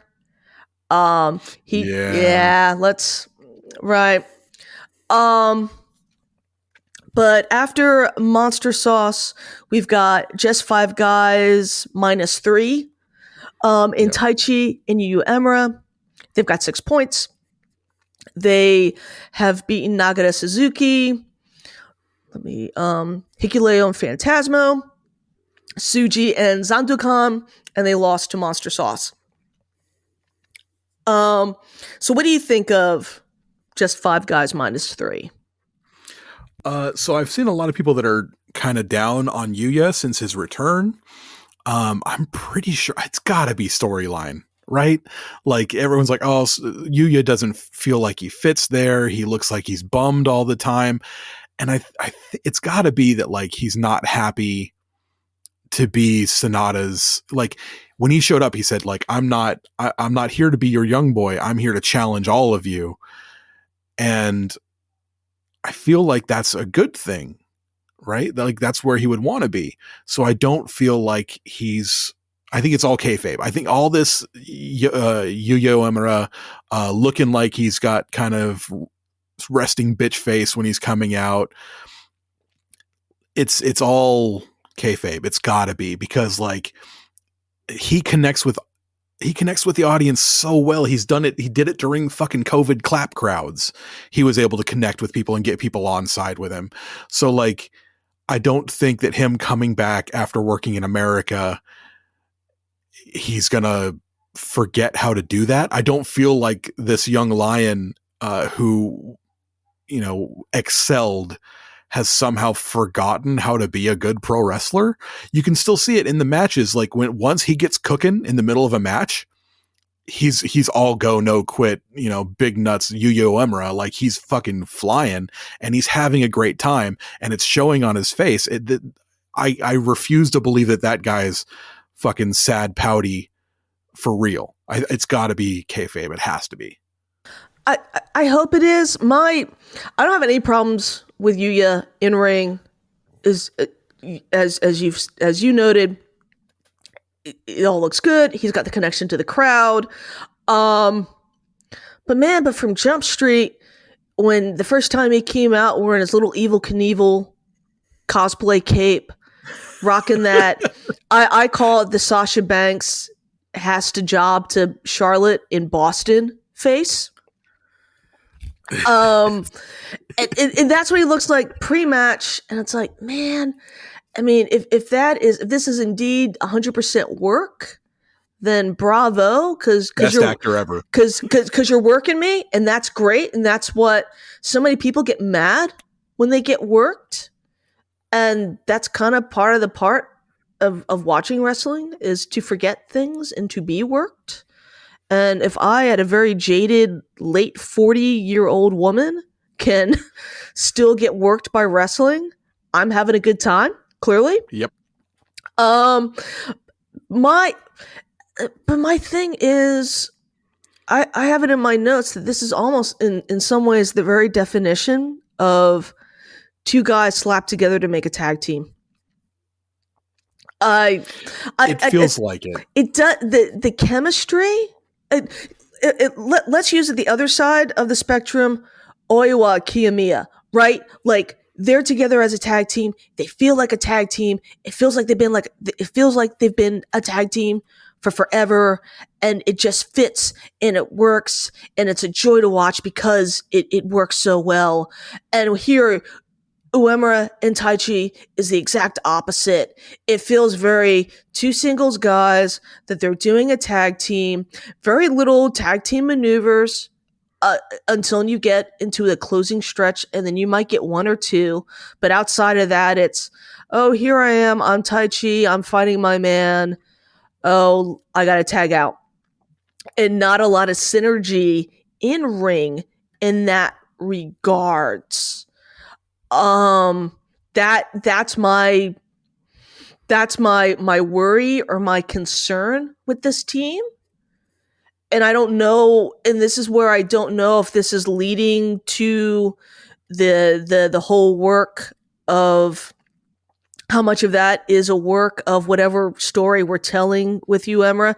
I mean, if ultimately the story leads to Wrestle Kingdom, Sonata's beaten Naito, the Dome is awash in the flashlights of cell phones, and Five Guys is celebrating, and Uemura lays out Sonata and challenges him for new beginnings. If that's what we get, hey, I'm all for this. I'm all for resting bitch face Uemura then, and it makes sense. If that is not a possibility of where we're going, if we leave Dash at basically the same situation of Uemura within Five Guys as he is right now, then what are we doing? If he's not challenging Taichi, if he's not challenging Sonata, because he's got two guys in his faction that have belts that he could challenge for, right?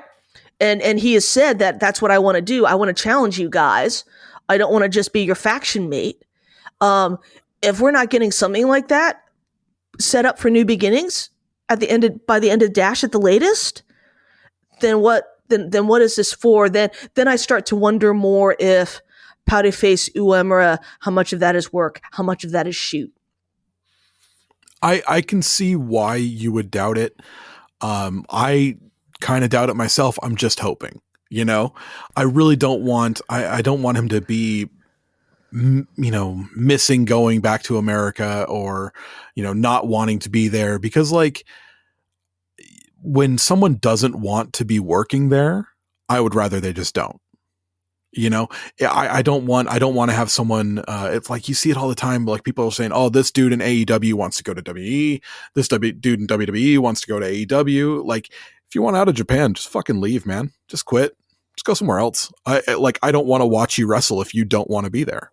So it would be really sad for me specifically if Yuya wasn't happy where he is, because I think that he has all the fucking talent in the world. I think he's got great connection. He's a good looking kid. I think you could hang that belt on him and be proud of what he does for a run.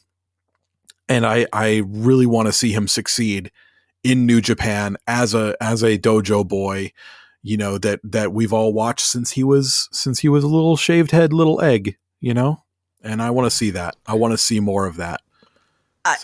I think for me, I want to believe too, right? The reason why I find myself not fully subscribing to, oh, this is all a work, this is leading to something, is I'm at a point right now where I don't trust this company to tell that story. You know, the boys have talked about it, and other people have talked about it, the fact that the booking this year across the board has been incredibly haphazard and all over the place. Well, part of that is because we've got to bow down to a billionaire. So, well, there is a little bit of that, but there's a bunch of stuff that was happening prior to G1 that felt new and fresh. And then the G1 happened and we're back to kind of the same stale booking. I think, yes, there's a little bit of Tony Khan involved in us having to kind of work with him and how he wants his talent booked. And it's really just the kind of same. It's just the shoes on the other foot in terms of our relationships with like Noah and DDT. So that is there. I think it's more of there is a disconnect between management and the actual booking committee. Because management, oh, here's the TV title. And we are debuting this title with the emphasis of it focusing on younger talent. And then what do? They put the belt on mid-30s, Zack Sabre Jr. Excuse me. After a tournament that was primarily full of guys in their mid-30s. And now we got a Wrestle Kingdom where this belt is being challenged by late 40s Tanahashi. And all sorts of little examples that we've talked about previously. So that's why I just, as much as I want to believe in this company to tell that type of story with Yuya, I just don't believe it. Well, not every story is going to knock it out of the park right away, right? Like for every person who talks about Kenny and Okada or Naito becoming El Ingobernable, and so like there's going to be a lot of stories that fall by the wayside there. So hopefully this is a little bit more El Ingobernable than it is, whatever the fuck Jay White was doing for the last year he was here, like when, it was 2 years because of that loss at the Dome where he, we thought he was all going to become the biggest baby face in the world. And then he just kind of sat around for 2 years. So hopefully it's a little bit more El Ingobernable than fumbling Jay White's face turn. Yeah. I mean, time will tell, but I think there's a definite disconnect. I don't know if we need a complete shakeup from top to bottom, the way that Joel and Damon do. I do think Ibari needs to go. I think we need to stop Ibariism. I think that's half of our problems right there.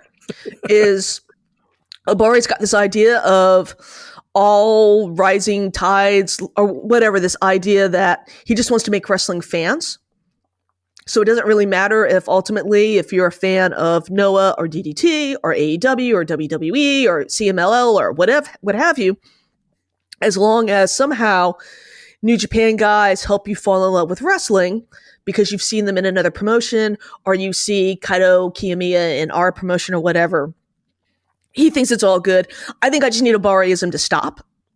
I think that's half our problems right there. And Kikuchi needs to come home. Right. Kikuchi truther. No. So very quick. I know we said we were going to get through B-Block very fast or faster. We will, but no, and we've talked about this, or this is not, how do I want to put this? Hidden news anymore about Kikuchi. And yes, I'm a Kikuchi truther. I was one of the 5 people that Damon told. Like, I knew about Kikuchi very shortly after they were told about Kikuchi. And I was also basically told of, I'm going to tell you this thing that's really super wild. If you tell another soul, I will fucking kill you. Because that's how it had been presented to them of, we're going to tell you this thing about this dude that you're not going to believe. But if you tell anybody publicly, you're fucking dead. And then of course it came out about Kikuchi. Then it was finally like Joel admitted on a different Discord server that no, if you don't believe us, ask Booze, because we told Booze. So no, I am a full Kikuchi truther, believer. I think trading him to Noah was kind of low-key shady because you knew by trading him to Noah that Ibushi wasn't going to sign with Noah because he doesn't want anything to do with that dude, as he has stated, right? That was four-dimensional chess. Yes. You have completed that move now. You need to bring Kikuchi home. And you need to let him start writing these stories again and getting us back on track. But that is part of the reason why I'm like, it doesn't make sense. It doesn't flow as well. It feels more haphazard, I think. And that's where my issue with this Yuya potential storyline is. They fought Nagata and Suzuki. I kind of liked that match, but I was a little disappointed. I don't think it was as sicko as it could have been. You had that great. It could have been absolutely off the wall, right? But. And it wasn't. And then today's match against Monster Sauce, a very similar dynamic, right? Two former Suzuki Gun guys in Archer and Taichi, and man, that was even less there than the exchanges with Suzuki and Taichi. I think, when you get these two, you get Yuya and Taichi, like, I'm going to say it. I don't like just five guys. They're not my cup of tea. But like, if I were to pick two dudes from just five guys to be a tag team, it would be these two. And they're your only options, right? Yeah. They're who I want to see specifically. So I like Doki. I'll say that as well. I love Doki. Yeah, I'm all aboard the Doki train. Yeah. So no, you were gonna say? Yeah. So the idea of them just being, pardon the pun again, just two guys, literally just two guys, thrown together. And yes, it does feel thrown together, but I really feel like that's the story that they're trying to tell with Yuya, and maybe they're failing at it. Like they're not telling it where we can tell it's a story, which is good. I'm getting so meta with this, but it's supposed to feel like they're just two guys who aren't clicking as a unit because that's where they're going with Yuya Uemura. I mean, I hope so. That would be great. Time will tell. I think we're gonna have a lot of answers to a lot of these questions ultimately, after Dash. But Absolutely. they're sitting in second with 6 points. On their final night, it's Folly and Bonza that they face. So I'm not sure. That could be a banana peel one type deal. No, actually, their final one is the 7th. I'm sorry. The stupid board. Their final one appears to be against Bishamon. That's their final night on the 7th. Ooh, so okay. That could be. I think that maybe one of those. If they beat Bishamon, they go through B block. Where if they lose to Bishamon, it ends up being Monster Sauce, unless Monster Sauce just goes on like this horrible run of losing points, and don't come out of B block. But I think that's where we're going. After them at 5 points, after a tie today in the main event against Bishamon, is Alanis Jr. and Subarano Jr. They tied Bishamon. They beat Nagata Suzuki. They beat Rogue Army and lost to Monster Sauce. I've been enjoying this team a lot. I don't watch as much CML as I would like to. Ultimately, it comes down to there's just not enough hours in the day. But I've been really enjoying them. I know Reddit wants to fuck Zandukan Jr. They do. They went from 0 to 60 on that in about like 3 posts of he's kind of hot too. I just want to fuck him. Dude, the minute Subarano Jr. took his shirt off, I'm like, okay, you all can have Zandukan. I'll take I'm not kicking him out of my bed. He gets to stay, right? I've enjoyed them. They've been little hit or miss for me, just in terms of their. No. I'm sorry. I'm getting them confused with Zendikon. I was about to have that kind of a moment. No. Okay. I'm going to rewind for a second. No. They've still been fine.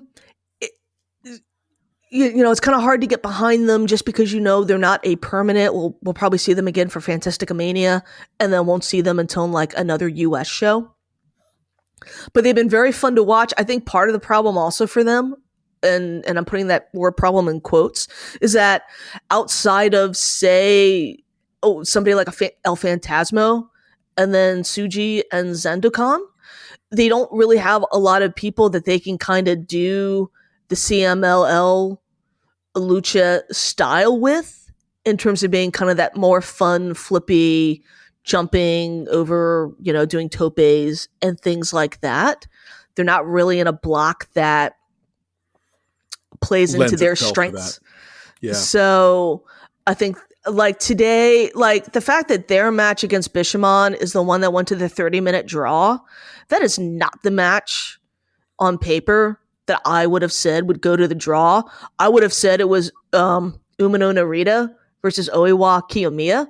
If you had told me that match was going to go into a 30-minute time limit draw, I'd been like, oh, okay, that makes total sense. Yeah, obviously, totally. This one makes no sense outside of, we're going to try and do something funky with the math. That's it. I think so. These two, obviously, hella entertaining. Yeah, it's sad we don't get to see them very often. I would like to see more crossover. Fantastica Mania is fun, but I'd like to see some of these guys come over for, like, why don't we just have some of these guys on, like, New Beginning Tour? Why don't we just have, like, one or two of these guys over here, you know, more often, just to be here, just to come over and, you know, do something different. And like, I mean, you see sometimes, like, New Japan wrestlers will go to Mexico. Like, obviously Naito made a big, second excursion to Mexico and things like that. Let's trade. Let's have fun. Like, I'm tired of, like, always having to go to AEW, you know? Why can't we just, you know, borrow someone from CMLL? Why can't we borrow someone from PWA? Why can't we borrow someone from RevPro? Why can't we borrow someone from CMLL? Like, these are all great companies, and I would love to have my mind blown by just some random person coming out of nowhere and making me a fan. You know, I mean, it worked for Doki. Why can't we just have that all year round? Why? I get it. Like, the logistics probably are kind of shitty about it, but, like, make it work. 2 or 3 different CMLL people every year. Let's go. Well, I was going to say, I mean, we don't get these things because we clearly are not allowed to have nice things. It's true. Right. No, I'm in complete agreement with you. Or even the fact that, I don't know, we're supposed to allegedly be getting an expansion of sorts into Southeast Asia. Maybe with some help from Tamashi, which we'll kind of talk a little bit when we get to Rogue Army. But this is also where if we had if the New Japan USA division was a little stronger and not seemingly run by a bunch of idiots, or just Rocky getting his buddies gigs. This is where what you're talking about, bringing these guys in, I think could be a thing that happens, because that was a no-brainer for the Lone Star Shootout to have a bunch of CML guys in there. Yeah. That was a fucking no-brainer. Now, I think having it in Garland, Texan, a big issue I have with Strong is that they just run the same, like, 5 cities. And so does AEW, and no one says anything about it. Well, yeah, but they elite. Well, yeah. Because it's like, great, you're running Garland. You claim it's Dallas, it's not. But you've also got this relationship with CMLL, guys.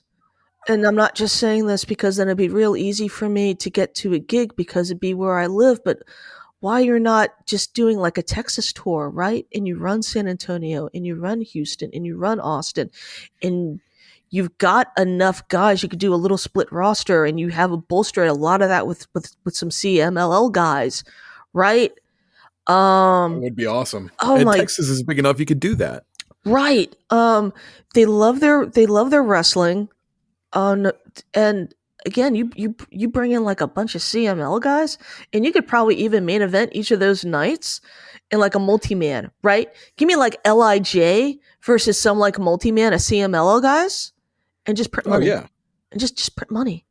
But that's what I love the most about World Tag League to a degree, is that you do get exposed to a bunch of guys that you may not normally get to see if you're like myself and just not enough of a wrestling freak to watch nothing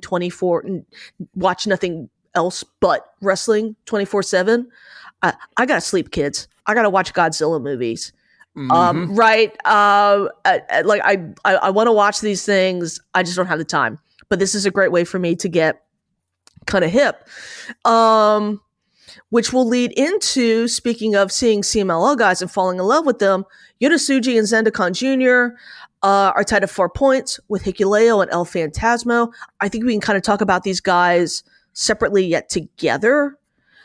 Yota and Zendekan Jr. is a prime example of what you were just talking about, of seeing somebody for the first time and falling in love with them. I didn't even know this dude existed. I knew enough. Had no clue. Yeah, I knew enough about CMLL, and in partly because of our relationship with them, that I was aware of the existence of Atlantis Jr. I'm aware of the existence of Soberano Jr. I did not know about Zandukan Jr., who looks like he gives great hugs. I want this man to hug me. Reddit can he'd feel very safe. Yeah, like Reddit can fuck him. I just want a hug. Just a night. Oh my God, just rest your head on that chest. Let him tell you stories about living by the seaside. Oh my God, he sing you a sea shanty to sleep. Oh, come on. Oh, and then like at dinner, after dinner, you can have like some rum. Yes. But no, and he and Tsuji have been a great. Now I want to go back and try and find some of the matches that they were in together. Because again, speaking of guys that feel like they've been tagging for a very long time and should be long time tag partners to come, it's these guys. Like everybody beforehand was like, oh, it's so sad that we're not going to get Shingo and Tsuji, and that's who we should have. Nah, fuck that noise. I'm glad that whatever the fuck happened to put the Never Belt on Shingo, I'm willing to trade off like a monkey's paw thing of another Tamatonga Shingo Never title match at Wrestle Kingdom. If the monkey paw curled in that it gives me Yota Tsuji and Zandukan Jr. as a tag team, I'm okay with that. Just a couple of dudes who look like they could absolutely wreck you with a hug, and then like long hair and fucking tassels everywhere. I love it, man. So much fun. The fucking romance novel covers. And not the sweet kind of like softcore Harlequin romance cover. Nah, man, this is good nasty smut.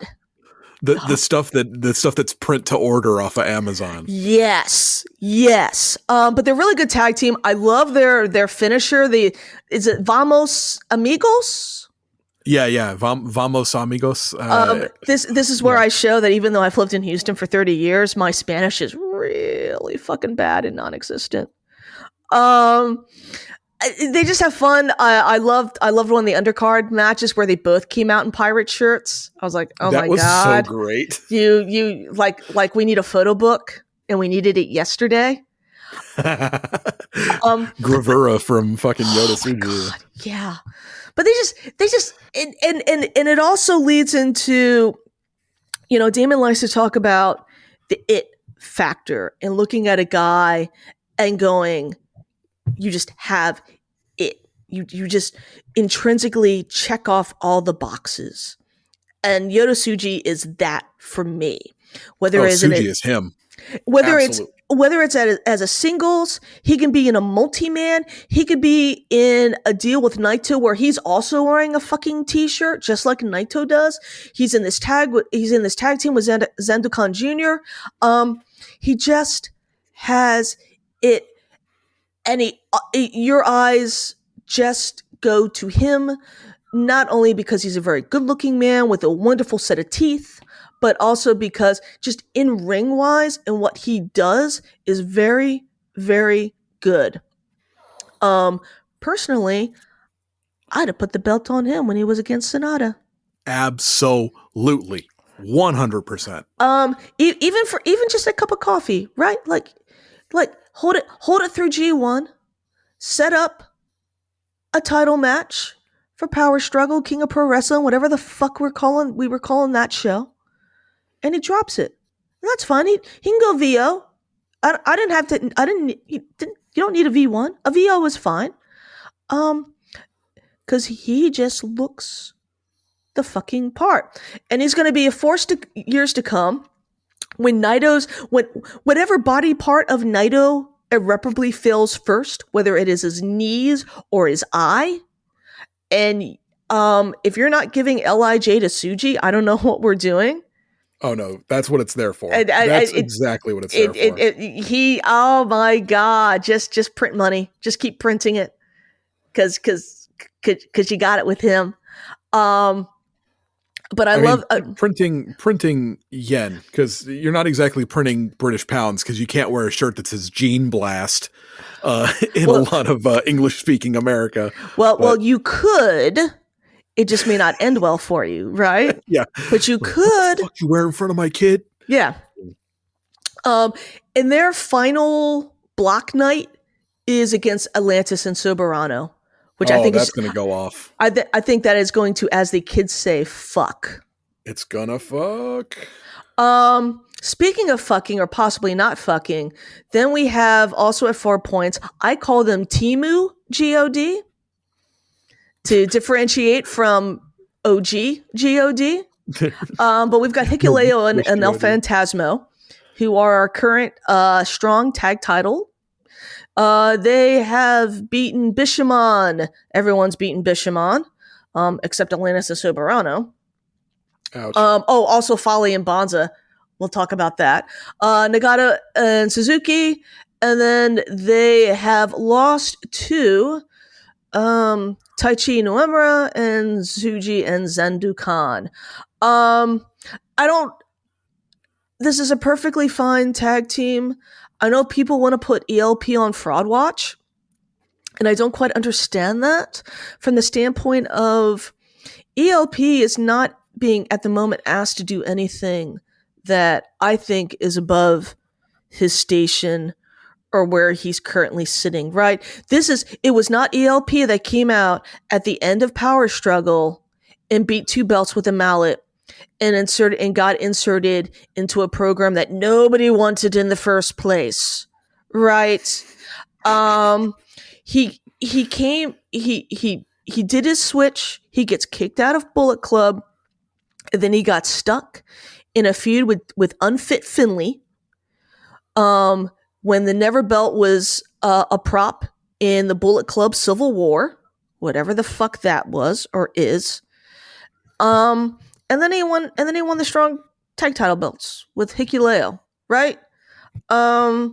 He's not being, and he's had fine G1s. I mean, a lot of dudes underperformed in the G1. So, I mean, if you're using that as a sign of a fraud watch, then there's a bunch of dudes that should have gone on fraud watch after G1, right? The crowd likes him a lot. Like, he works the crowd. He's doing things where he's walking through the crowd and they have the little signs or the little fans, and he takes them and he fans himself and he kisses them, does the same kind of shit that Shota does. And people just kind of lose their fucking minds in the appropriate way. So he's not getting that Taco Bell, value deal meal yet, but the fans are responding positively to him. I like his team with Hikuleo because I also don't think that Hikuleo needs to be some big bad Jonah Fale type monster, I am totally cool with my lean, chill, Tongan giant. I don't need, because he, unless I am mistaken, I believe he was a basketball player prior to becoming a wrestler. And you can see that in the way that his body is built, in the way that it's got its muscles, right? It is meant for running and being athletic. And he kind of doesn't have the frame where you can go, it doesn't look like you could, pack on a lot of weight and a lot of mass. He just doesn't look built for that, right? And I don't think a lot of these guys that are as big as he is, like putting on all that weight and mass is not good for them later in life. I know we as wrestling fans don't usually worry about, later in life for these guys. But, maybe he's just looking out for himself. Like he wants to carry himself at a good walking around weight and not have to worry about, having both legs look like they're made of silly putty when he's when he's 50 years old. Well, here's the thing. Y'all want him looking like fucking Paul White? Exactly. Dude looked like his legs were on backwards. It's like that. I mean, that was kind of a crime having Paul White in that match, because Paul White could barely fucking walk, and I hope he got enough money to pay for whatever surgery he needs. Well, that can be corrected, because I guess the same thing was happening to Kevin Nash for a while, and he got it fixed. So good for him. But yeah, so I know other people want him to like be more monster Fale. I'm okay. He's filling a role.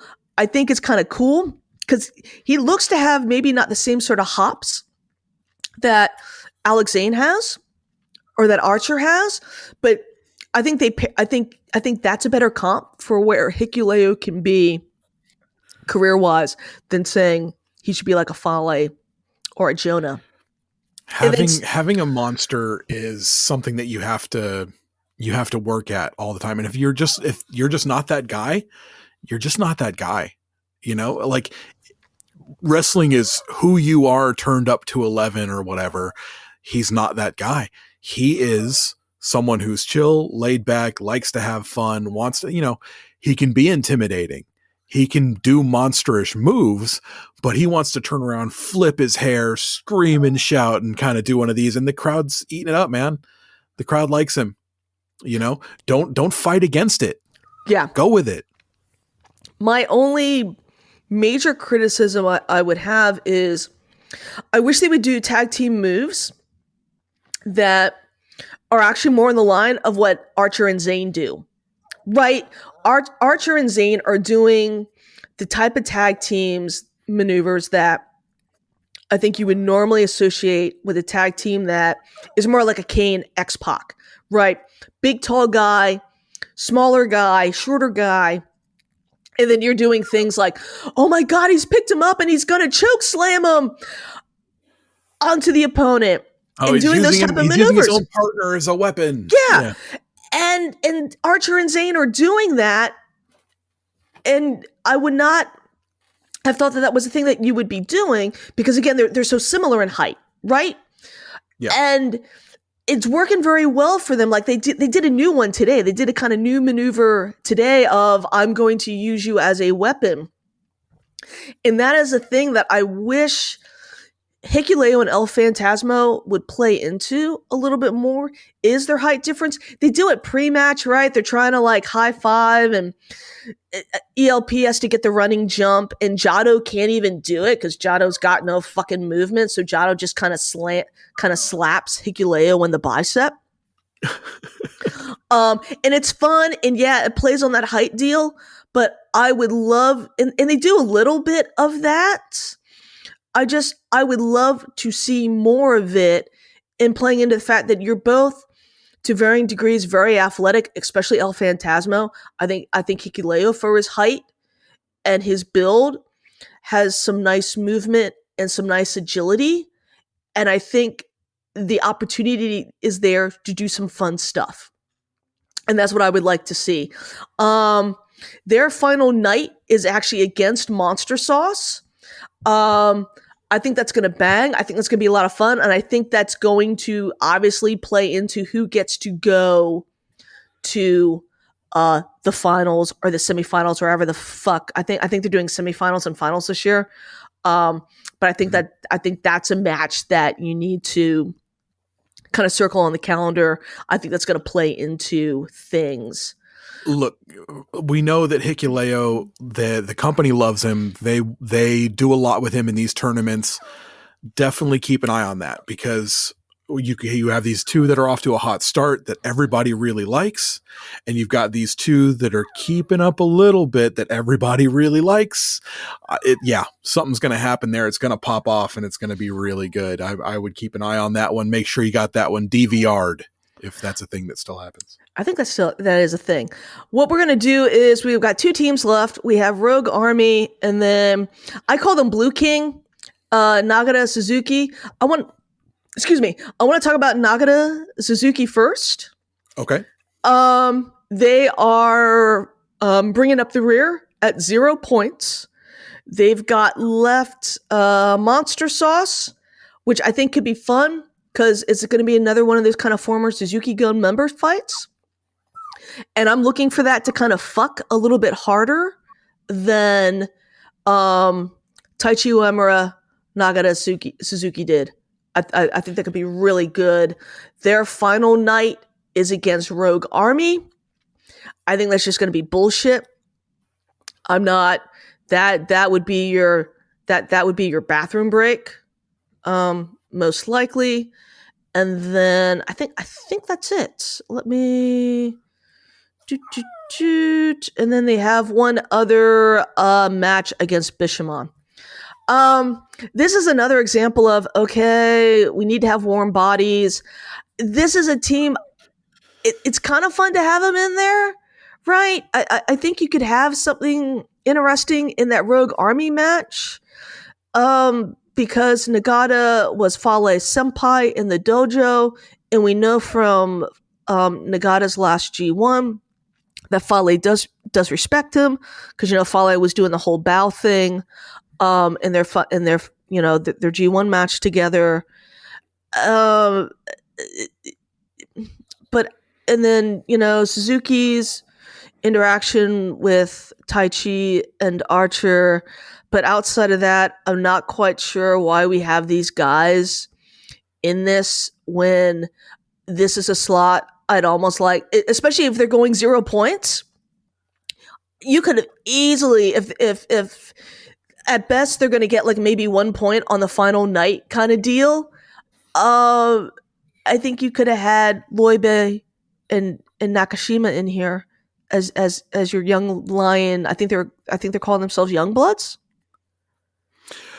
I think these two combined age 109, right? Like it's tough to get excited for them, but I love them so much. I love Suzuki. I love Nagata. And I was so excited for this when they announced, oh, these two, after 40 years of being rivals, they're gonna team together, and they've earned each other's respect. And it looks like they still can't fucking stand each other. Like right. I figured, oh, maybe that was going to be something that changes over the course of it. No, they haven't even dropped seeds that's going to change. They just, it's like they had one card left to throw out, so they did. Like.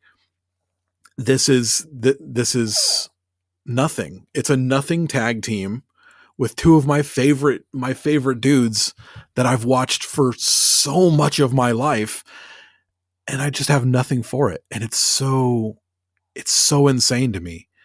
The one time that I even remembered that these two were in the tournament was when they had the match with Taichi, and I was like, oh, that was a good moment. Like. After that, it was completely just like out of my brain. It's like it went in one ear and out the other. It went in one eye and out the other, if that's a thing, I guess. I don't know. I don't, there's nothing there for me. And it's so sad because I love them both so much. I just don't care. They're not telling any stories. They're putting on just fine matches and nothing's developing. And I'm bummed. I'm bummed about it, man. I really am. I like them together. I like in concept. and on paper, it sounds awesome. I just don't like it in World Tag League. Nope. If this was part of some like undercards on a Road 2 series, like Road to Duntaku, like then this would be fun, right? They come out, they have 5-10 minute undercard match, make some funny faces, angrily, tag each other in. Fine, we go on and have our day. It just makes no fucking sense in this World Tag League. And there's a bunch of other dudes that you could have given this slot to. And especially, again, if your aim is at best, maybe they roll out of here with 2 points. If not, just go completely over. Anybody could have fulfilled this role and not told us, and maybe told a story.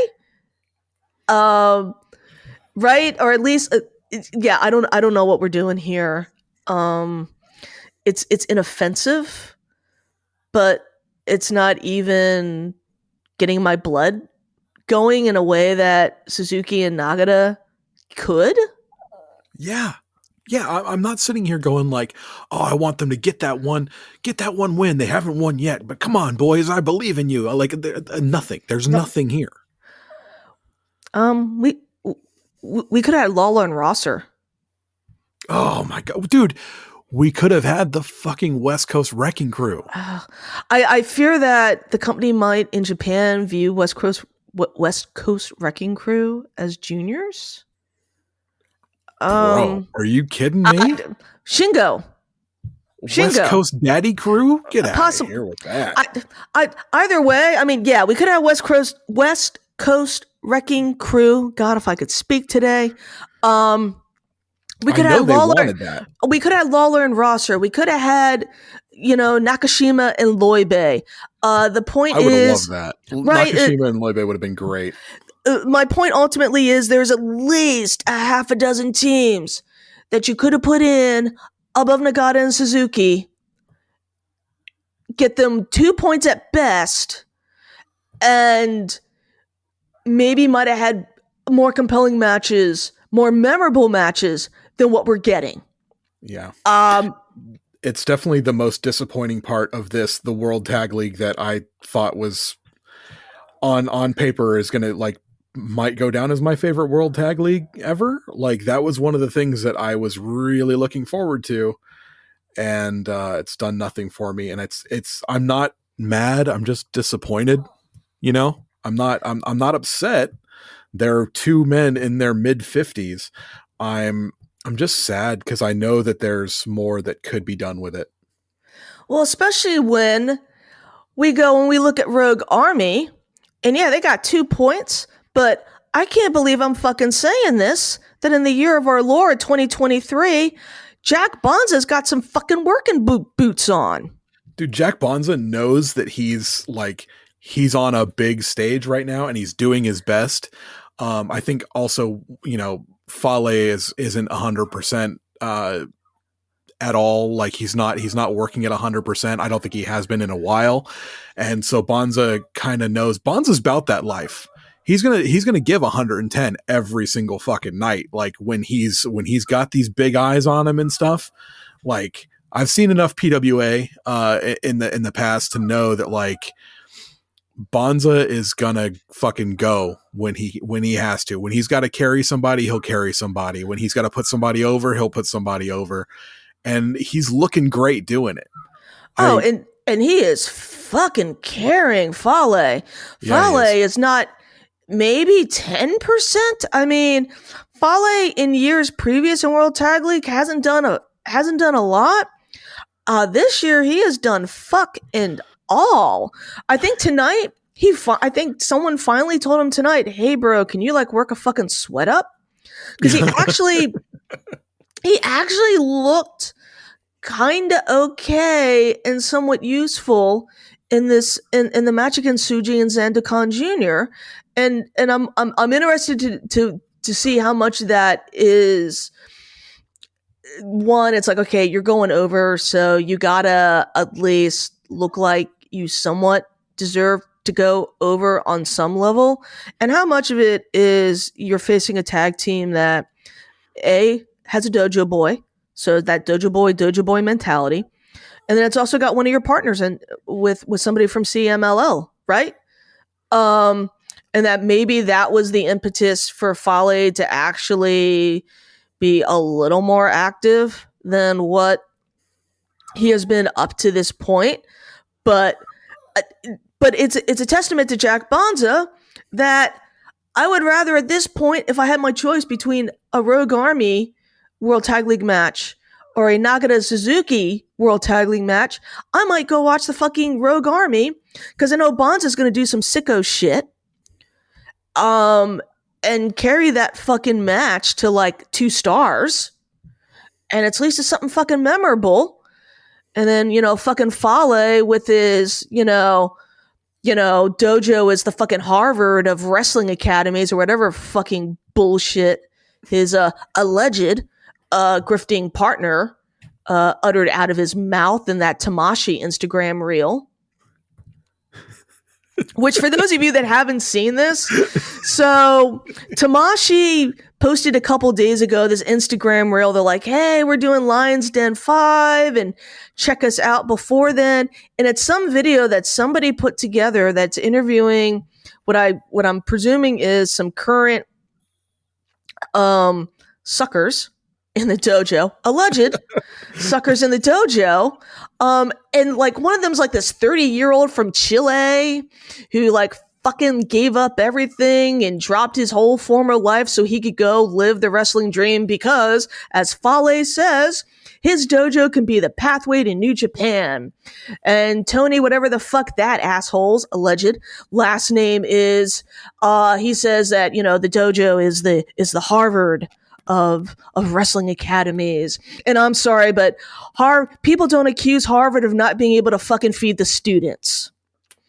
Nobody complains about the Harvard dorms not having unbroken bed frames and not being able to even go to like the fucking local mattress store, having to go on fucking Freeze Cycle to get maybe a mattress that doesn't have some bed bugs or some shit. People don't have those complaints about Harvard. Now they complain that they can't afford Harvard, just like allegedly some of your students can't afford to fucking pay for food because you can't be bothered to allegedly fucking feed them. But, and then there's some other cat that they talk to that left Ireland, left his job, again, totally uprooted his life because he thinks that he's been sold the pipe dream, that he can get to New Japan through Fale's dojo. And honestly, if Rogue Army and if Fale Dojo was a real fucking pathway to New Japan, it would not be fucking Jack Bonza with Bad Luck Fale. It would be one of his dojo kids. It would be Michael Richards. It would be Andrew Villalobos. It would be whoever the other fuck was that third dude who at the end of the Lions Mark Fale dojo doc got pulled into another room and was told that you've been signed to New Japan. You're going to show up to New Japan. And none of them have shown up to New Japan since then. And if this was a real fucking thing, one of them could be paired with Fale, and it would be a perfect opportunity to get some reps in Japan, to get eyeballs on them, a perfect opportunity to see what they have in the Fale dojo if New Japan actually fucking cared. And they don't fucking care. It just seems like New Japan's letting Fale get up to whatever he's getting up to. Like, this whole thing is alleged, right? So I'm not going to sit here and go off. I'm going to let you go off because you don't give a fuck. And I completely, I dig it. But like, if New Japan gave a shit when they saw these accusations, and they might have, we don't know, but they would have sent somebody down there right away to say, hey, this is or is not up to New Japan standards. And as far as I know, they haven't made any changes. Like I would consider myself friends with Michael Richards. I have not asked him about this because it's not my place to say, right? Like I'm not the a news podcaster, you know. I don't cover the ins and outs of the happenings. We give a very surface level reading on the Okada Shorts podcast, and I have been tempted many times to ask Mike about it, but like I hate that peek behind the curtain, and it sucks because I loved Lions Roar. I thought it was so cool to watch Lions Roar and get to know these guys and see what they're going through every day, and then to find out like that was all horse shit, like allegedly. Man, that hurt. Man, that fucking hurt. Cause like I wanted to like believe in that system, but it's another fucking example of wrestling being the carniest fucking business that humanity has ever fucking come up with.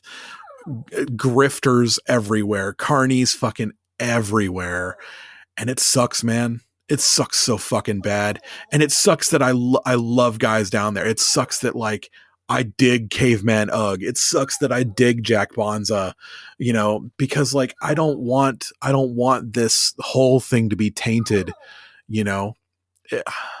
I just really like, again, not mad, just disappointed. Yeah, and I just it are not even Fale, right? Like it could be Bonza, and then again some deserving kid from the Fale dojo. And again, it would be from just a purely watching World Tag League perspective, would be, I think, significantly more entertaining, memorable, more exciting than watching fucking Fale lumbering to the ring and doing Fale might be at the point where he's doing less than Makabe. Okay. See, no, the idea would have been the best idea, like, would have been to have some representatives of the Fale Dojo.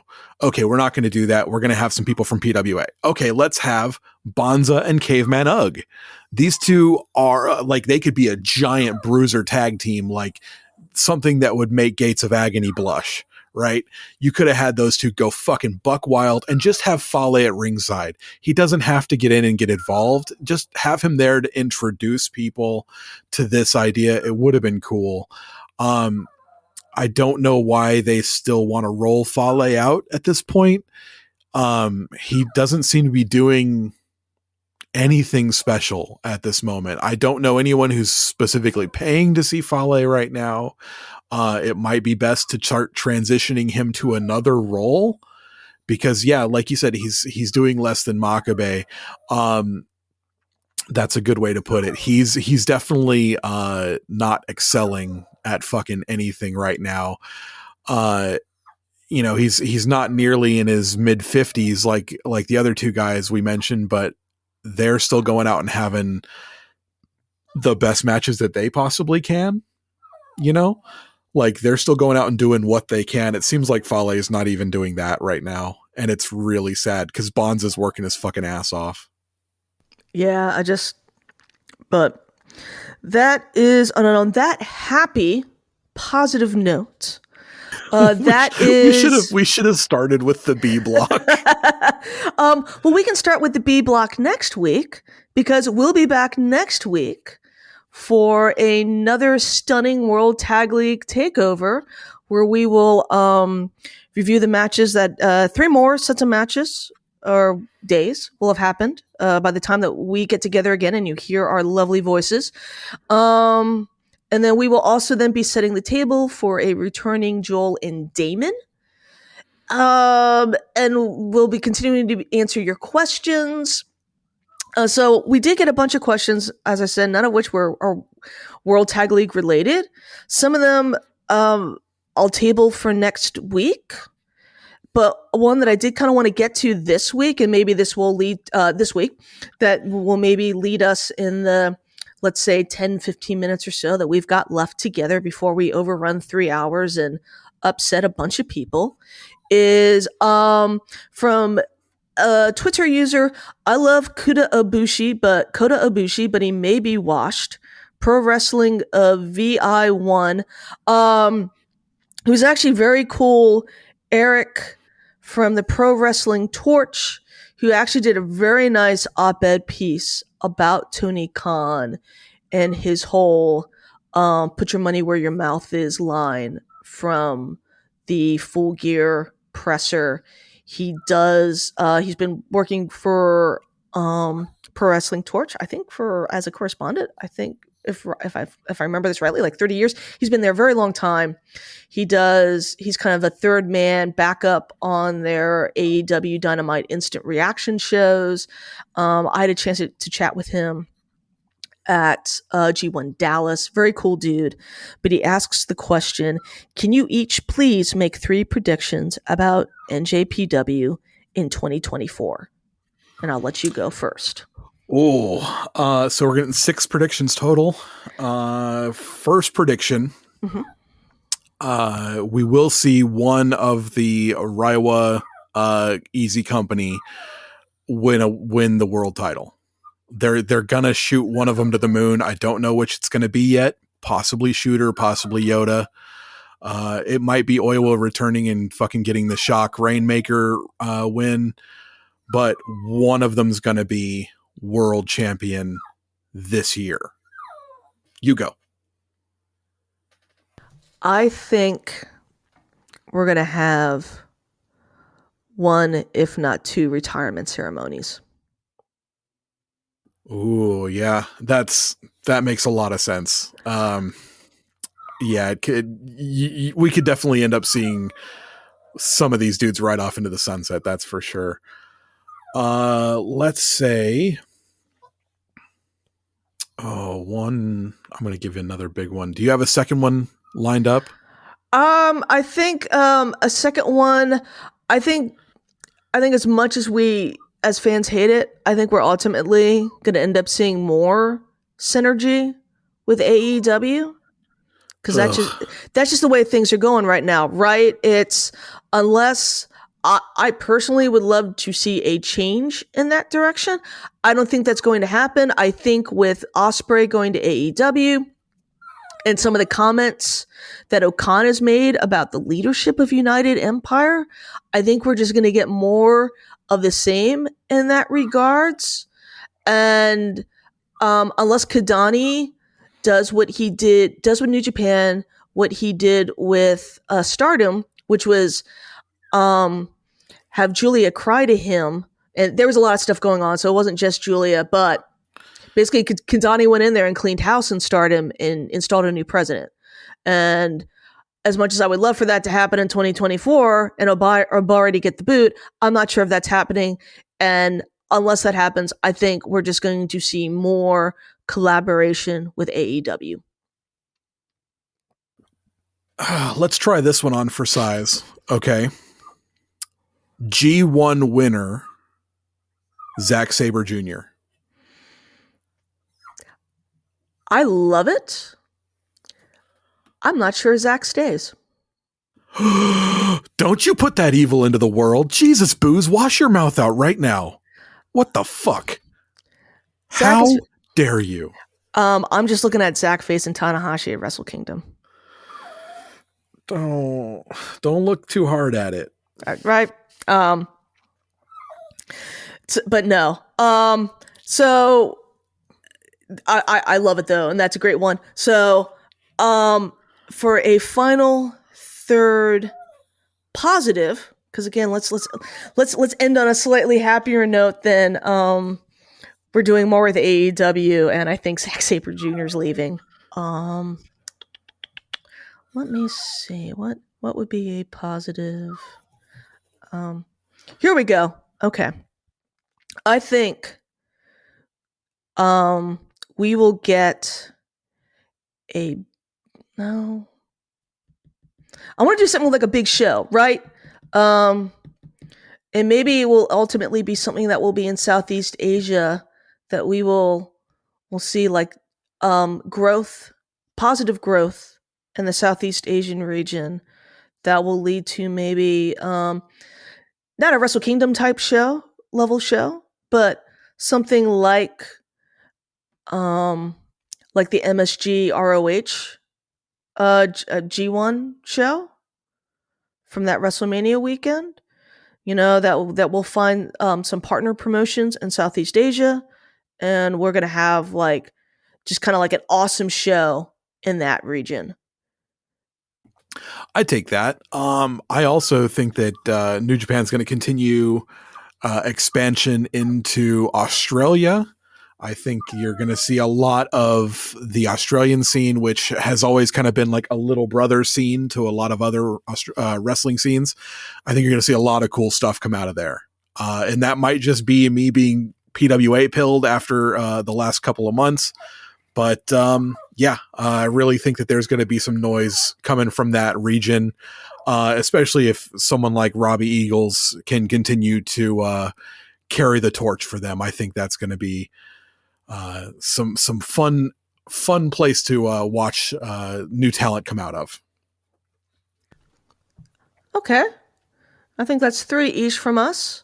Yeah, and all right, and positive and happy and not sad. Why are we watching wrestling? So do you have anything else to? Well, no, because I'm also kind of looking at how much time we've got left, and sounds like you got an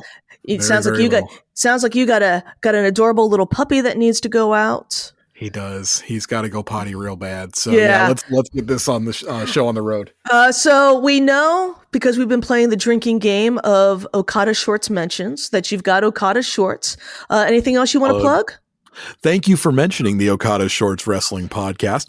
I'd also like to talk about my other show, which is called Throw and Dice. The Throw and Dice Podcast is a show where I talk about things like tabletop role-playing, tabletop wargaming, miniature hobby painting, that sort of stuff.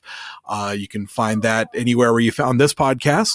And please do check out the Okada Shorts Podcast. It is the son, the child podcast of this very lovely Super J Cast podcast.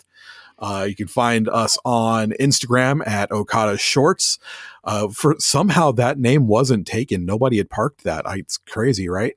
And you can also find us on Twitter at Okada Shorts as well. So please look us up, come and have fun.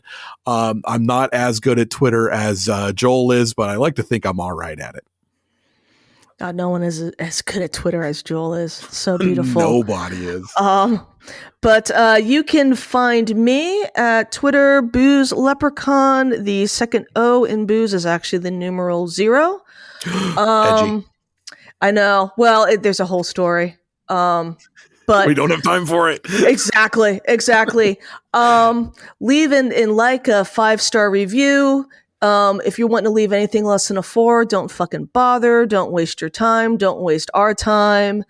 You can get t-shirts at the usual places, PWT, Kai Y. Oh God, I forget the other one. Not that Joel's been doing these plugs lately.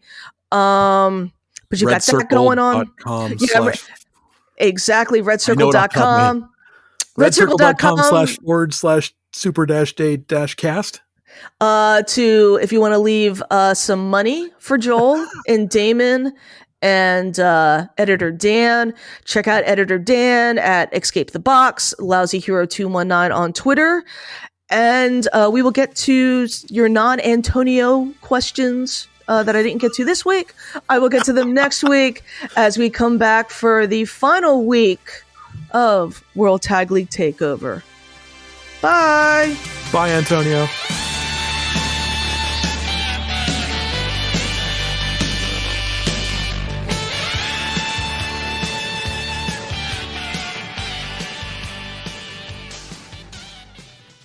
Hi, my name is Tyler Fornes, and I am the co-host of The Good, the Bad, and the Hunky here on the Voice Wrestling Podcasting Network.